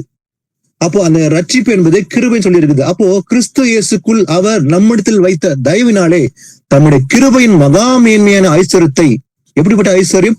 தம்முடைய கிருபையின் மகா மேன்மையான ஐஸ்வர்யத்தை வருங்காலிலே விளங்கும் செய்வதற்காக கிறிஸ்து இயேசுக்குள் நம்மை அவரோடு கூட எழுப்பி உன்னதங்களிலே அவரோடு கூட உட்காரம் செய்தார். அப்போ எப்படிப்பட்ட ஐஸ்வர்யம் நமக்கு தேவை? கிருபையின் ஐஸ்வர்யம், கிருபையின் மகா மேன்மையான ஐஸ்வர்யம் நமக்கு வேண்டும் இல்லையா? ஆனா இந்த உலகத்துல இருக்கிற ஐஸ்வர்யம் இது துடுப்பிடிச்சு போயிடும். அதே போல இதனோட நம்ம பிரவேசிக்க முடியாது. ஆமா, தேவனுடைய கிருபையின் மகா மேன்மையான ஐஸ்வர்யம் நமக்கு தேவை. ஏன்னா அது வருங்காலையில விளங்கும் இருக்கிறார் இல்லையா? அப்ப இதுதான் நமக்கு முக்கியம். வாசிக்கலாம். எபேசியர் 3ஆம் அதிகாரம் 16-19. நீங்கள் அவருடைய ஆவியினாலே உள்ளான மனுஷரில் வல்லமையாய் பலப்படவும் விசுவாசத்தினாலே கிறிஸ்து உங்கள் இருதயங்களில் வாசமாய் இருக்கவும் நீங்கள் அன்பிலே வேரூன்றி நிலை பெற்றவர்களாகி சகல பரிசுத்தவான்களோடு கூட கிறிஸ்துவனுடைய அன்பின் அகலமும் நீளமும் ஆழமும் உயரமும் என்னதென்று உணர்ந்து அறிவிக்கெட்டாத அந்த அன்பை அறிந்து கொள்ள வல்லவர்களாகவும் தேவனுடைய சகல பரிபூரணத்தாலும் நிறையப்படவும் அவர் தமது மகிமையினுடைய ஐஸ்வர்யத்தின்படியே உங்களுக்கு அனுக்கிரகம் பண்ண வேண்டும் என்று வேண்டிக் கொள்கிறேன். ஆமென். ஆமென். பாருங்க, இங்க பார்க்கும்போது பாத்தீங்கன்னாக்கா, அதாவது நீங்கள் அவருடைய ஆவியினாலே உள்ளான மனுஷரில் வல்லமையா பலப்படவும். அப்ப எதுல பலப்படணுமா? உள்ளான மனுஷன் பலப்படவும். எதனால? ஆவியினாலே, அவருடைய ஆவியினாலே உள்ளான மனுஷனில் வல்லமையாய் பலப்படவும். அது மாத்திரமல்ல, விசுவாசனாலே கிறிஸ்து உங்கள் இருதயங்களை வாசமா இருக்கவும். அப்ப இயேசு கிறிஸ்து நம்ம உள்ளத்துல எப்படி வாசமா இருக்கிறார்? விசுவாசனாலதான் வாசமா இருக்கிறார் இல்லையா?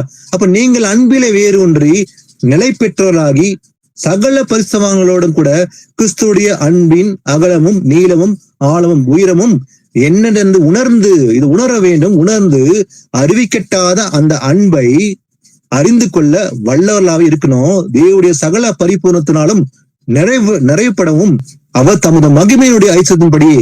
எப்படிப்பட்ட ஐஸ்வர்யமா? தமது மகிமையினுடைய ஐஸ்வர்யத்தின்படியே உங்களுக்கு அனுகிரகம் பண்ண வேண்டும் என்று வேண்டிக் கொள்ளுன்னு சொல்லி அப்போ பவுல் எபேசு சபைக்கு அறிவுறுத்துகிறார். வாசிக்கலாம். பிரசங்கி 5ஆம் அதிகாரம் 10-12. பணப்பிரியன் பணத்தினால் திருப்தி அடைவதில்லை, செல்வ பிரியன் செல்வ பெருக்கினால் திருப்தி அடைவதில்லை. இதுவும் மாயையே. பொருள் பெருகினால் அதை தின்கிறவர்களும் பெருகுகிறார்கள். அதை உடையவர்கள் தங்கள் கண்களினால் அதை காண்பதே அன்றி அவர்களுக்கு பிரயோஜனம் என்ன? வேலை செய்கிறவன் கொஞ்சமாய் புசித்தாலும் அதிகமாய் புசித்தாலும் அவன் நித்திரை இன்பமாய் இருக்கும். செல்வனுடைய பெருக்கோ அவனை தூங்க ஒட்டாது. ஆமென். பாருங்க, பணப்பிரியனா இருக்கிறவன் பணத்தினால் திருப்தி அடைவதே இல்லை. அவனுக்கு எவ்வளவு பணம் இருந்தாலும் திருப்தியா அடைய மாட்டான் இல்லையா? இது உண்மைதான் இன்னைக்கு உலகத்துல இல்லையா? பணப்பிரியன் பணத்தினால் திருப்தி அடைவதே இல்லை. அப்போ செல்வ பிரியன் செல்வ பெருக்கினால் திருப்தி அடைவதில்லை. இதுவும் மாயன்னு சொல்லி இருக்குது இல்லையா? இதெல்லாம் மாயா இருக்குது. அப்ப பொருள் பெருகும் போது அதை தின்கிறவர்களும் பெருகுகிறார்கள். அப்ப எவ்வளவு பொருள் பெருகுதோ அதை தின்றவங்களும் பெருகுறாங்க. அதை உடையவர்கள் தங்கள் கண்களினால் அதை காண்பதே என்று அவருக்கு பிரயோஜனம் என்ன? பிரயோஜனமே இல்லை. அதனால பிரயோஜனம் என்னன்னு ஆண்டவர் சொல்றாரு இல்லையா? அப்ப வேலை செய்கிறவன் பாருங்க, வேலை செய்கிறவன் கொஞ்சமாய் புசித்தாலும், ஏன்னா ஒரு ஏழை மனுஷன் வேலை செய்யும் போது கொஞ்சமா சாப்பிட்டா கூட, அதிகமாய் புசித்தாலும் சரி, அவன் கொஞ்சமான சாப்பிட்டாலும் பரவாயில்ல, அதிகமா புசித்தாலும் பரவாயில்ல, அவன் நித்திரை எப்படி இருக்குமா? இன்பமா இருக்கும். அவன் ரொம்ப நிம்மதியா தூங்குவான். ஏன்னா அவனுக்குள்ள கவலை இல்லை, வருத்தம் இல்லை, பணத்தை குறித்து பயமோ அதை வேலி காக்கவும் அவசியமே இல்லை. ஆனா பணக்காரனுக்கு நித்திரை இருக்காது. ஏன்னா என்னைக்கு அந்த திருடன் திருடிடுவான், அவனை கொன்று போட்டு விட்டு திருடி விடான்னு சொல்லிட்டு ஒரு பயம் அவனுக்குள்ள உள்ளத்துல இருக்கும். அதெல்லாம் அவன் நித்திரை வராது அவனுக்கு. ஆனா ஏனுடைய நித்திரை இன்பமா இருக்கும், நிம்மதியா தூங்குவான். அப்ப செல்வனுடைய பெருக்கோ அவனை தூங்க ஒட்டாது. ஏன்னா பணக்காரனுக்கு எப்போ திருடிடுவான், எப்போ அவன் உயிர் போகும்னு சொல்லி ஒரு ஆபத்துல இருக்கிறதுனால. ஏன்னா இன்னைக்கு உலகத்துல பாத்தீங்கன்னா பெரிய பெரிய பணக்காரனுக்கு பெரிய செக்யூரிட்டி வச்சிருக்காங்க இல்லையா? பாத்தீங்கன்னா Z செக்யூரிட்டி, பெரிய பெரிய செக்யூரிட்டி கொடுத்து, ஏன்னா அவனுக்கு ஆபத்து எப்போதும் சுத்தி இருக்குது. ஏன்னா பணம் அதிகமா இருக்கிறதுனால அதனால செக்யூரிட்டி இருக்குது. ஆனா ஏழைக்கு செக்யூரிட்டியே தேவையில்லை. ஏன்னா கர்த்தர் தான் நமக்கு பாதுகாப்புறாரு இல்லையா? நமக்கு பாதுகாக்கிறவர் யாரு? கர்த்தர் தான். அப்ப நம்முடைய நித்திரை இன்பமா இருக்கும். ஏன்னா நமக்கு அந்த பணத்தை குறித்து கவலையே கிடையாது. கொஞ்சம் இருந்தாலும், கொஞ்சம் சாப்பிட்டாலும், நிறைய சாப்பிட்டாலும் சரி, நித்திரை எப்படி இருக்குமா? இன்பமா இருக்கும். யாருடைய நித்திரை? ஏழை. அப்போ அவனுடைய நித்திரை இன்பமா இருக்கும். வாசிக்கலாம். சங்கீதம் 1ஆம் அதிகாரம் 1-3. யார் ஆசீர்வதிக்கப்பட்டவன்? வாசிக்கலாம். துன்மார்க்கருடைய ஆலோசனையில் நடவாமலும், பாவிகளுடைய வழியில் நில்லாமலும், பரியாசக்காரர் உட்காரும் இடத்தில் உட்காராமலும், கர்த்தருடைய வேதத்தில் பிரியமாய் இருந்து இரவும் பகலும் அவருடைய வேதத்தில் தியானமாய் இருக்கிற மனுஷன் பாக்கியவான்.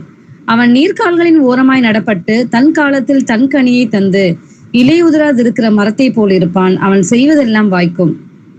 இன்னைக்கு அநேக சொல்றாங்க, அதாவது இயேசு கிறிஸ்து ஏத்துக்கணும் உடனே எனக்கு எல்லாம் கிடைச்சிடணும், அவர் ஏத்துக்கூட. அதான் இப்படிதான் உபதேசமே இருக்குது இன்னைக்கு இல்லையா உலகத்துல. நீ இயேசு ஏத்துக்கோ, அப்ப உனக்கு எல்லாமே கிடைச்சிரும்.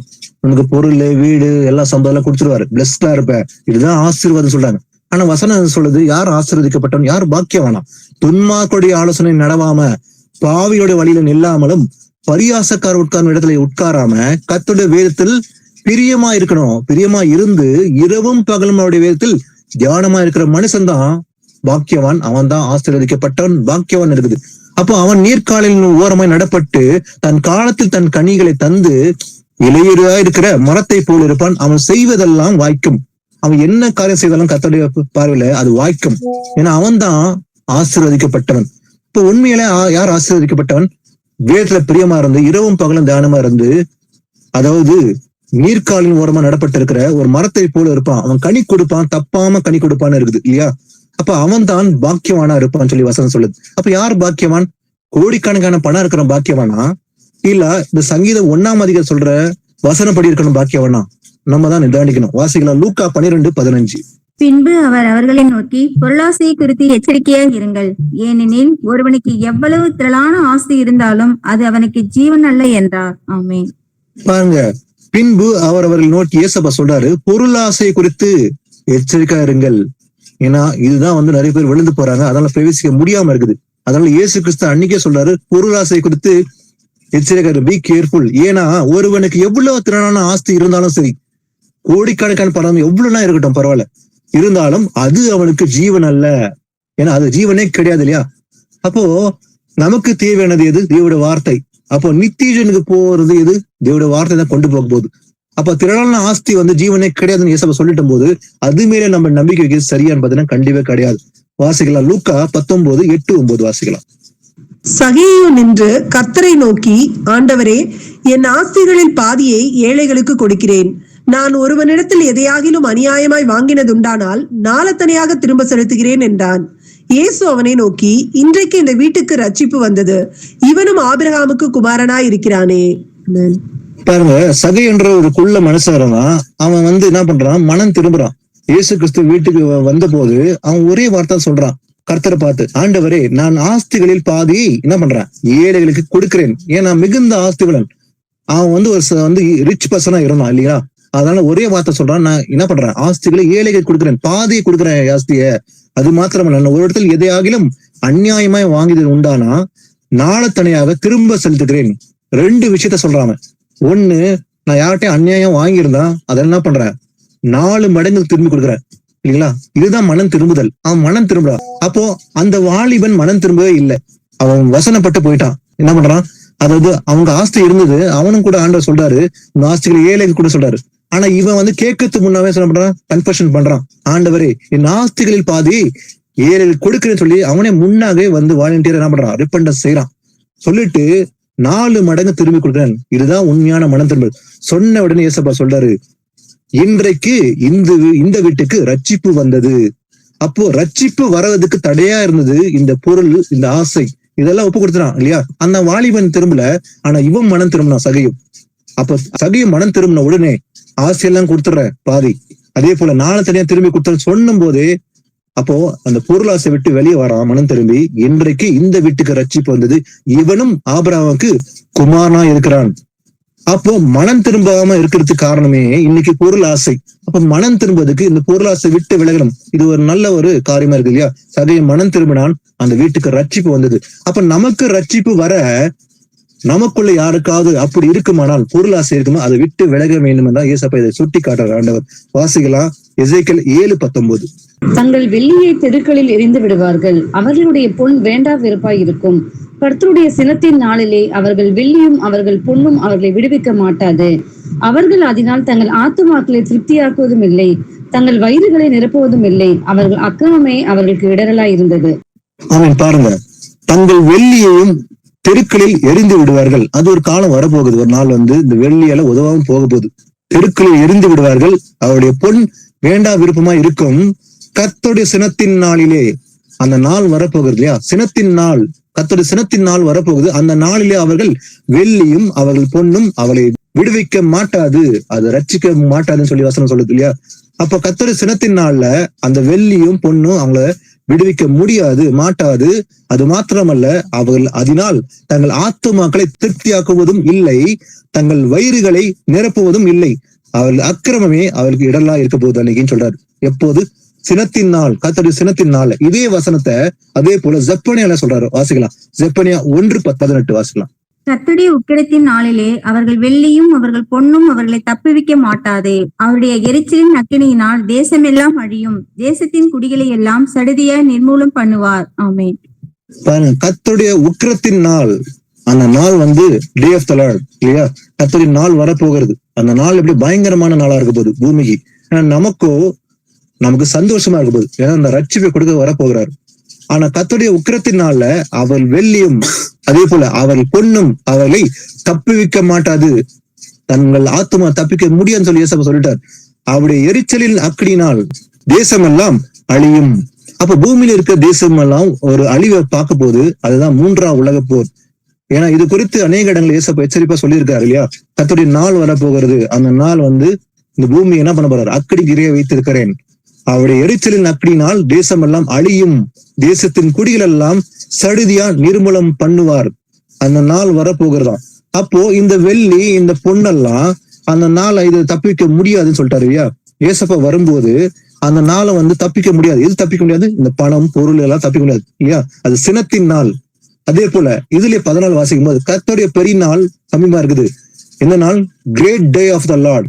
அதை வரப்போகுது. அது சமீபமா இருக்குன்னு சொல்லியிருக்காரு. சமீபமா இருக்குன்னு அன்னைக்கு சொன்னது இன்னைக்கு அந்த நாட்கள் தான் வந்திருக்கிறோம். ரொம்ப நெருங்கி இருக்கிற நாட்கள். அந்த நாட்கள் வந்து விட்டது. கர்த்தருடைய பெரிய நாள் சமீபமா இருக்குது. அது கிட்டி சேர்ந்த மிகவும் தீவிரித்து வருகிறது. கர்த்தரின் நாள் என்கிற சத்தத்துக்கு பராக்கிரமசாலி முந்தலாய் அங்கே மனம் கசந்து அலறுவான்.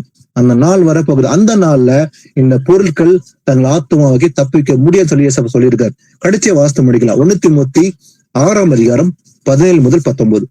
இவ்வுலகத்திலே ஐஸ்வர்யம் உள்ளவர்கள் இருமாப்பான சிந்தையுள்ளவர்களாய் இராமலும் நிலையற்ற ஐஸ்வர்யத்தின் மேல் நம்பிக்கை வையாமலும் நாம் அனுபவிக்கிறதற்கு சகலவித நன்மைகளையும் நமக்கு சம்பூரணமாய் கொடுக்கிற ஜீவனுள்ள தேவன் மேல் நம்பிக்கை வைக்கவும் நன்மை செய்யவும் நற்கிரியைகளில் ஐஸ்வர்யவான்களாகவும் தாராளமாய் கொடுக்கிறவர்களும் உதார குணமுள்ளவர்களுமாய் இருக்கவும் நித்திய ஜீவனை பற்றி கொள்ளும்படி வருங்காலத்திற்காக தங்களுக்கு நல்ல ஆதாரத்தை பொக்கிஷமாக வைக்கவும் அவர்களுக்கு கட்டளையிடு. ஆமென். ஆமென். பாருங்க, ஆண்டு சொல்றாரு, இவ்வுலகத்திலே ஐஸ்வர்யம் உள்ளவர்கள் இருமாப்பான சிந்தையுள்ளவர்களா இல்லாம எப்படி இருக்கணும்? இருமாப்பு சிந்தையா இருக்காம, அதே போல இவ்வுலகத்திலே ஐஸ்வர்யம் உள்ளவர்கள் இருமாப்பான சிந்தை உள்ளவர்களா இல்லாம நிலையற்ற ஐஸ்வர்யம் மேல் எது மேல நம்பிக்கை கூடாதான்? நிலையற்ற ஐஸ்வர்யம். ஏன்னா இதுக்கெல்லாம் டெம்பரரி. இன்னும் ஏசப்பா வரும்போது அதுக்கு ஒரு முடிவு வச்சிருக்காரு இல்லையா? அப்ப நிலையற்ற ஐஸ்வர்யத்து மேல் நம்பிக்கை வைக்காம நாம் அனுபவிக்கிறதுக்கு சகலவித நன்மைகளையும் நமக்கு சம்பூர்ணமாய் கொடுக்கிற ஜீவனுள்ள தேவன் மேல் நம்பிக்கை வைக்க வேண்டும். அப்ப எது மேல நம்பிக்கை கூடாது? ஐஸ்வர்யத்து மேல். யார் மேல நம்பிக்கை வைக்கணுமா? கர்த்தர் மேல் நம்பிக்கை வைக்க வேண்டும். ஏன்னா நாம அனுபவிக்க சகலவித நன்மைகளையும் நமக்கு சம்பூர்ணமாய் கொடுக்கிறது யாரு? தேவன் தான். அவர் மேல நம்பிக்கை வச்சு, அது மாத்திரமல்ல, நன்மை செய்யவும் நற்கிரைகளில் ஐஸ்வர்யவான்களாகவும். எதுல ஐஸ்வர்யம் இருக்கணுமா? நற்கிரை. அப்போ விசுவாசம் அதனோட நற்கிரை இது ரொம்ப முக்கியம். நன்மை செய்ய வேண்டும். ஏன்னா நன்மை செய்ய வேண்டும், தான தர்மம் பண்ண வேண்டும் ஏசப்பா சொல்லியிருக்காரு இல்லையா? அப்ப நன்மை என்னோட அநேக நன்மை சொல்லியிருக்காரு இல்லைங்களா? நம்ம கேட்டிருக்கோம் வசனத்தை. நன்மை செய்யவும் நற்கிரைகளில் ஐஸ்வர்யவான்கவும். எதுல ரிச்சா இருக்கணுமா? நற்கிரியத்துல. தாராளமாய் கொடுக்கிறவர்களும் உதாரணம் உள்ளவர்களும் இருக்கவும், அதே போல நித்திய ஜீவனை பற்றி கொள்ளும்படி வருங்காலத்திற்காக தங்களுக்கு நல்ல ஆதாரத்தை பொக்கிஷமாக வைக்கவும் அவருக்கு கட்டளையிடுன்னு சொல்லி அன்னைக்கு சொல்றது போல நீங்க சொல்றாரு. அப்போ எதை கட்டளை அவர்கள் கொடுத்துட்டார் ஆண்டவர்? நித்திய ஜீவனை பற்றி கொள்ளும்படி வருங்காலத்துக்காக தங்களுக்கு நல்ல ஆதாரத்தை பொக்கிஷமாக வைக்கவும் அவர்கள் கட்டளையிட வேண்டும். அப்ப இந்த பூமியில பணம் பொருள் இதெல்லாம் நம்ம நாட்டை வைக்க கூடாது இல்லையா? வசனம் அதெல்லாம் ஆரம்பத்துல இருந்து வாஸ்தவம். பொருள் ஆசையா இருக்கக்கூடாது. ஏன்னா ஐஸ்வர்யவான் தேவராஜ் பிரவேசித்து அரிதுன்னு சொல்லி வாஸ்தவம் இல்லைங்களா? இன்னைக்கான பைபிள் ஸ்டடி அதுதான்.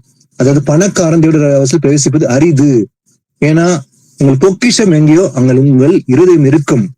ஏன்னா ஊசியானது, அதாவது ஒட்டகமானது ஊசியின் காதில் நுழைவது எளிதா இருக்கும். ஆனா ஐஸ்வர்யவான் பரலோகராஜ்யத்தில் பிரவேசிப்பது அரிதுன்னு சொல்லிட்டாரு. பிரவேசிக்க முடியாதுன்னு சொல்ல ஏசப்பா அரிது, கஷ்டமான ஒரு விஷயம் சொல்லி பார்த்தோம் இல்லைங்களா? அப்போ இன்னைக்கு நாம தேவனுடைய ராஜ்யத்தில் பிரவேசிக்க தடையா இருக்குது இந்த பண ஆசை. எல்லா தீமைக்கும் வேறா இருக்குது. அப்ப இந்த பணத்து மேலே நம்ம நம்பிக்கை வைக்காம கர்த்தர் மேலே நம்பிக்கை வைத்து முடிவதை நிலைத்திருந்து இந்த ராஜ்யத்தை பெற நாம் நிலைத்திருக்க வேண்டும் என்பதா தெய்வ சுத்தமா இருக்குது. ஆமீன். கர்த்தருக்கு மகிமை உண்டாவதாக. ஓகே, ஒரு முடிவு ஜெபத்தை செய்து முடிக்கலாம். சர்வ வல்லமையுள்ள தேவனாகிய கர்த்தாவே இயேசப்பா, உங்க நன்றி செலுத்துகிறேன். உண்மை போற்றி வணங்குகிறேன் கர்த்தாவே. நீ நல்லவர் இயேசப்பா. ஆண்டவரே, இதுவரைக்கும் இந்த 1 மணி நேரம் இந்த வேதத்தில் மறைந்திருக்கிற இந்த பொக்கிஷத்தை வெளிப்படுத்தபடியால் உங்க நன்றி இயேசப்பா.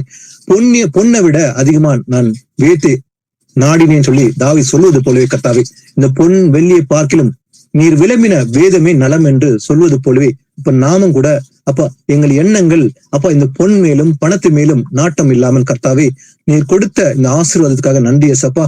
எங்களுக்கு உணவும் உடையும் கொடுத்து கர்த்தாவே எங்களை போஷித்து நடத்துகிற தேவ நீர் கர்த்தாவே. ஆமாண்டவரே, அதுக்கு நன்றி செலுத்த எங்களை தாழ்த்துவன் கர்த்தாவே. ஏசப்பா எங்களை சுகமா வைத்து கர்த்தாவே தங்கியிருக்க செய்து கர்த்தாவே.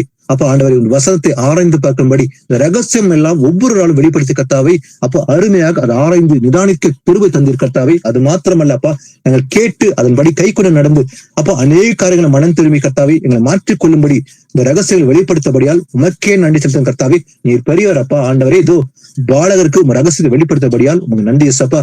ஏசப்பா வருகை மட்டும் விசுவாசம் நிலைத்திருந்து கர்த்தாவே. அப்போ அதோ பணத்தையும் பொக்கிஷத்தையும் சேர்த்து வைக்காம கர்த்தாவே. அப்போ இந்த பூமியில பொக்கிஷங்களை சேர்த்து வைக்காதீங்கள், அங்கே துருப்பிடிக்கும் பூச்சி தின்றும் என்று சொன்னீர் கர்த்தாவே. ஆமா, பரலோகத்துல பொக்கிஷங்களை சேர்த்து வைங்கன்னு சொன்னீர். அதே போல அங்க செய்ய முடியும் தாழ்த்ததன் கர்த்தாவே. ஏசப்பா உணவும் உடுத்த உடையனா போதும் என்று நினைங்கன்னு சொல்லி கர்த்தாவே. ஆமாண்டவர், நாங்களும் அதே எண்ணம் கொண்டு கர்த்தாவே உமக்குள் நிலைத்திருக்க அப்பா ஆண்டவர் எல்லா காரியத்திலும் உங்களுக்கு நன்றி செலுத்தி கர்த்தாவே பொறுமையோட காத்திருந்து அப்பா அந்த பொறுமையை தாங்க கர்த்தாவே. முடிவிருந்து நிலைநிற்பட ரட்சிக்கப்படுவான் என்று சொன்னீரப்பா. முடிவிருந்து நாங்கள் நினைத்திருந்து கர்த்தாவே கனி கொடுத்து 30, 60, 100 பலன் கொடுத்து கர்த்தாவே அந்த ராஜத்தை அடைய உங்களுடைய கிருபை ஒவ்வொருத்துக்கும் கேட்டுக்கொண்டு ஒவ்வொரு மேலும் கிருபையும் தயவும் இறங்கட்டும் கர்த்தாவே. ஒவ்வொரு குடும்பத்தையும் காத்துக்கொண்டு ரட்சித்தரலும் கர்த்தாவே. அப்பா ஏசப்பா உங்களுடைய தயவுக்காக நன்றி. துதியும் கனமும் மகிமையெல்லாம் ஒருவருக்கு மாத்திரமே செலுத்துகிறேன். இயேசு கிறிஸ்துவின் நாமத்தில் ஜெபிக்கின்றேன். ஆமீன். Praise the Lord brothers sisters. யாருக்கோ ஜெபம் என்று சொன்னீங்க, ஜெபிக்கலாம். யாருக்கா ஜெபம் விண்ணப்பம் இருந்தா சொல்லுங்க, ஜெபிக்கலாம். Praise the Lord brother. Praise the Lord brother. யார் பேசுறது? பேர் மரிய சூசை பிரதர். திருவண்ணாமலை பிரதர். திருவண்ணாமலை பக்கம் Vettavalam. Okay, Vettavalam. Okay okay. Arun James அடிக்கடி சுகர் பிபி இருக்கு பிரதர். அடிக்கடி பலவீனம் அதிகமாகுது brother. Okay, Arun James brother ஏரியால இருக்கீங்களா? அவருடைய ரிலேஷன் அவங்க தானே நீங்க? ஆர்வன் பிரதர். ஓகே, நீங்க ஓகே. இப்ப நீங்க இயேசு கிறிஸ்து விசுவாசிக்கிறீங்க இல்லீங்களா? ஆமா பிரதர். இப்போ நீங்க என்ன ஆக்சுவலி பேக்ரவுண்ட், கேத்தலிக்கா இல்ல என்ன பேக்ரவுண்ட்? ஆர்சி கேத்தலிக் தான் பிரதர். ஓகே, இப்போ நீங்க நிறைய விஷயங்களை பிரதர் சொல்லியிருப்பாங்க. ஒரு மாசமா அப்பா கேக்குற பிரதர். நல்லா இருக்கு பிரதர், ரொம்ப பயனுள்ளதா இருக்கு. நல்ல விஷயம். இப்போ நிறைய விஷயம் தெரிஞ்சிருக்கோம் இல்லையா? தேவன் ஒருவர், ஆனா அவர் சொரூபம் இல்ல அப்படின்னு எல்லாம் தெரிஞ்சிருக்கோம் இல்லையா? ஆமா பிரதர். இப்ப உங்க வீட்டுல இப்போ அந்த சிலை வழிபாடு வச்சிருக்கீங்களா, எடுத்துட்டீங்களா? இப்ப எல்லாமே எடுத்துட்டேன் பிரதர். சந்தோஷம். அந்த வாசனை மட்டும் தான் இருக்கு, அதை மட்டும் தான் சேஞ்ச் பண்ணணும். ஓகே, ஏன்னா வாசகம்னா வசனம் வச்சிருக்கீங்களா? இல்ல வசனம் இல்ல பிரதர். அதுல திருக்குடும்ப போட்டோ அந்த செதுக்கி வச்சிருக்காங்க, அதை மட்டும் தான் மாத்தணும்.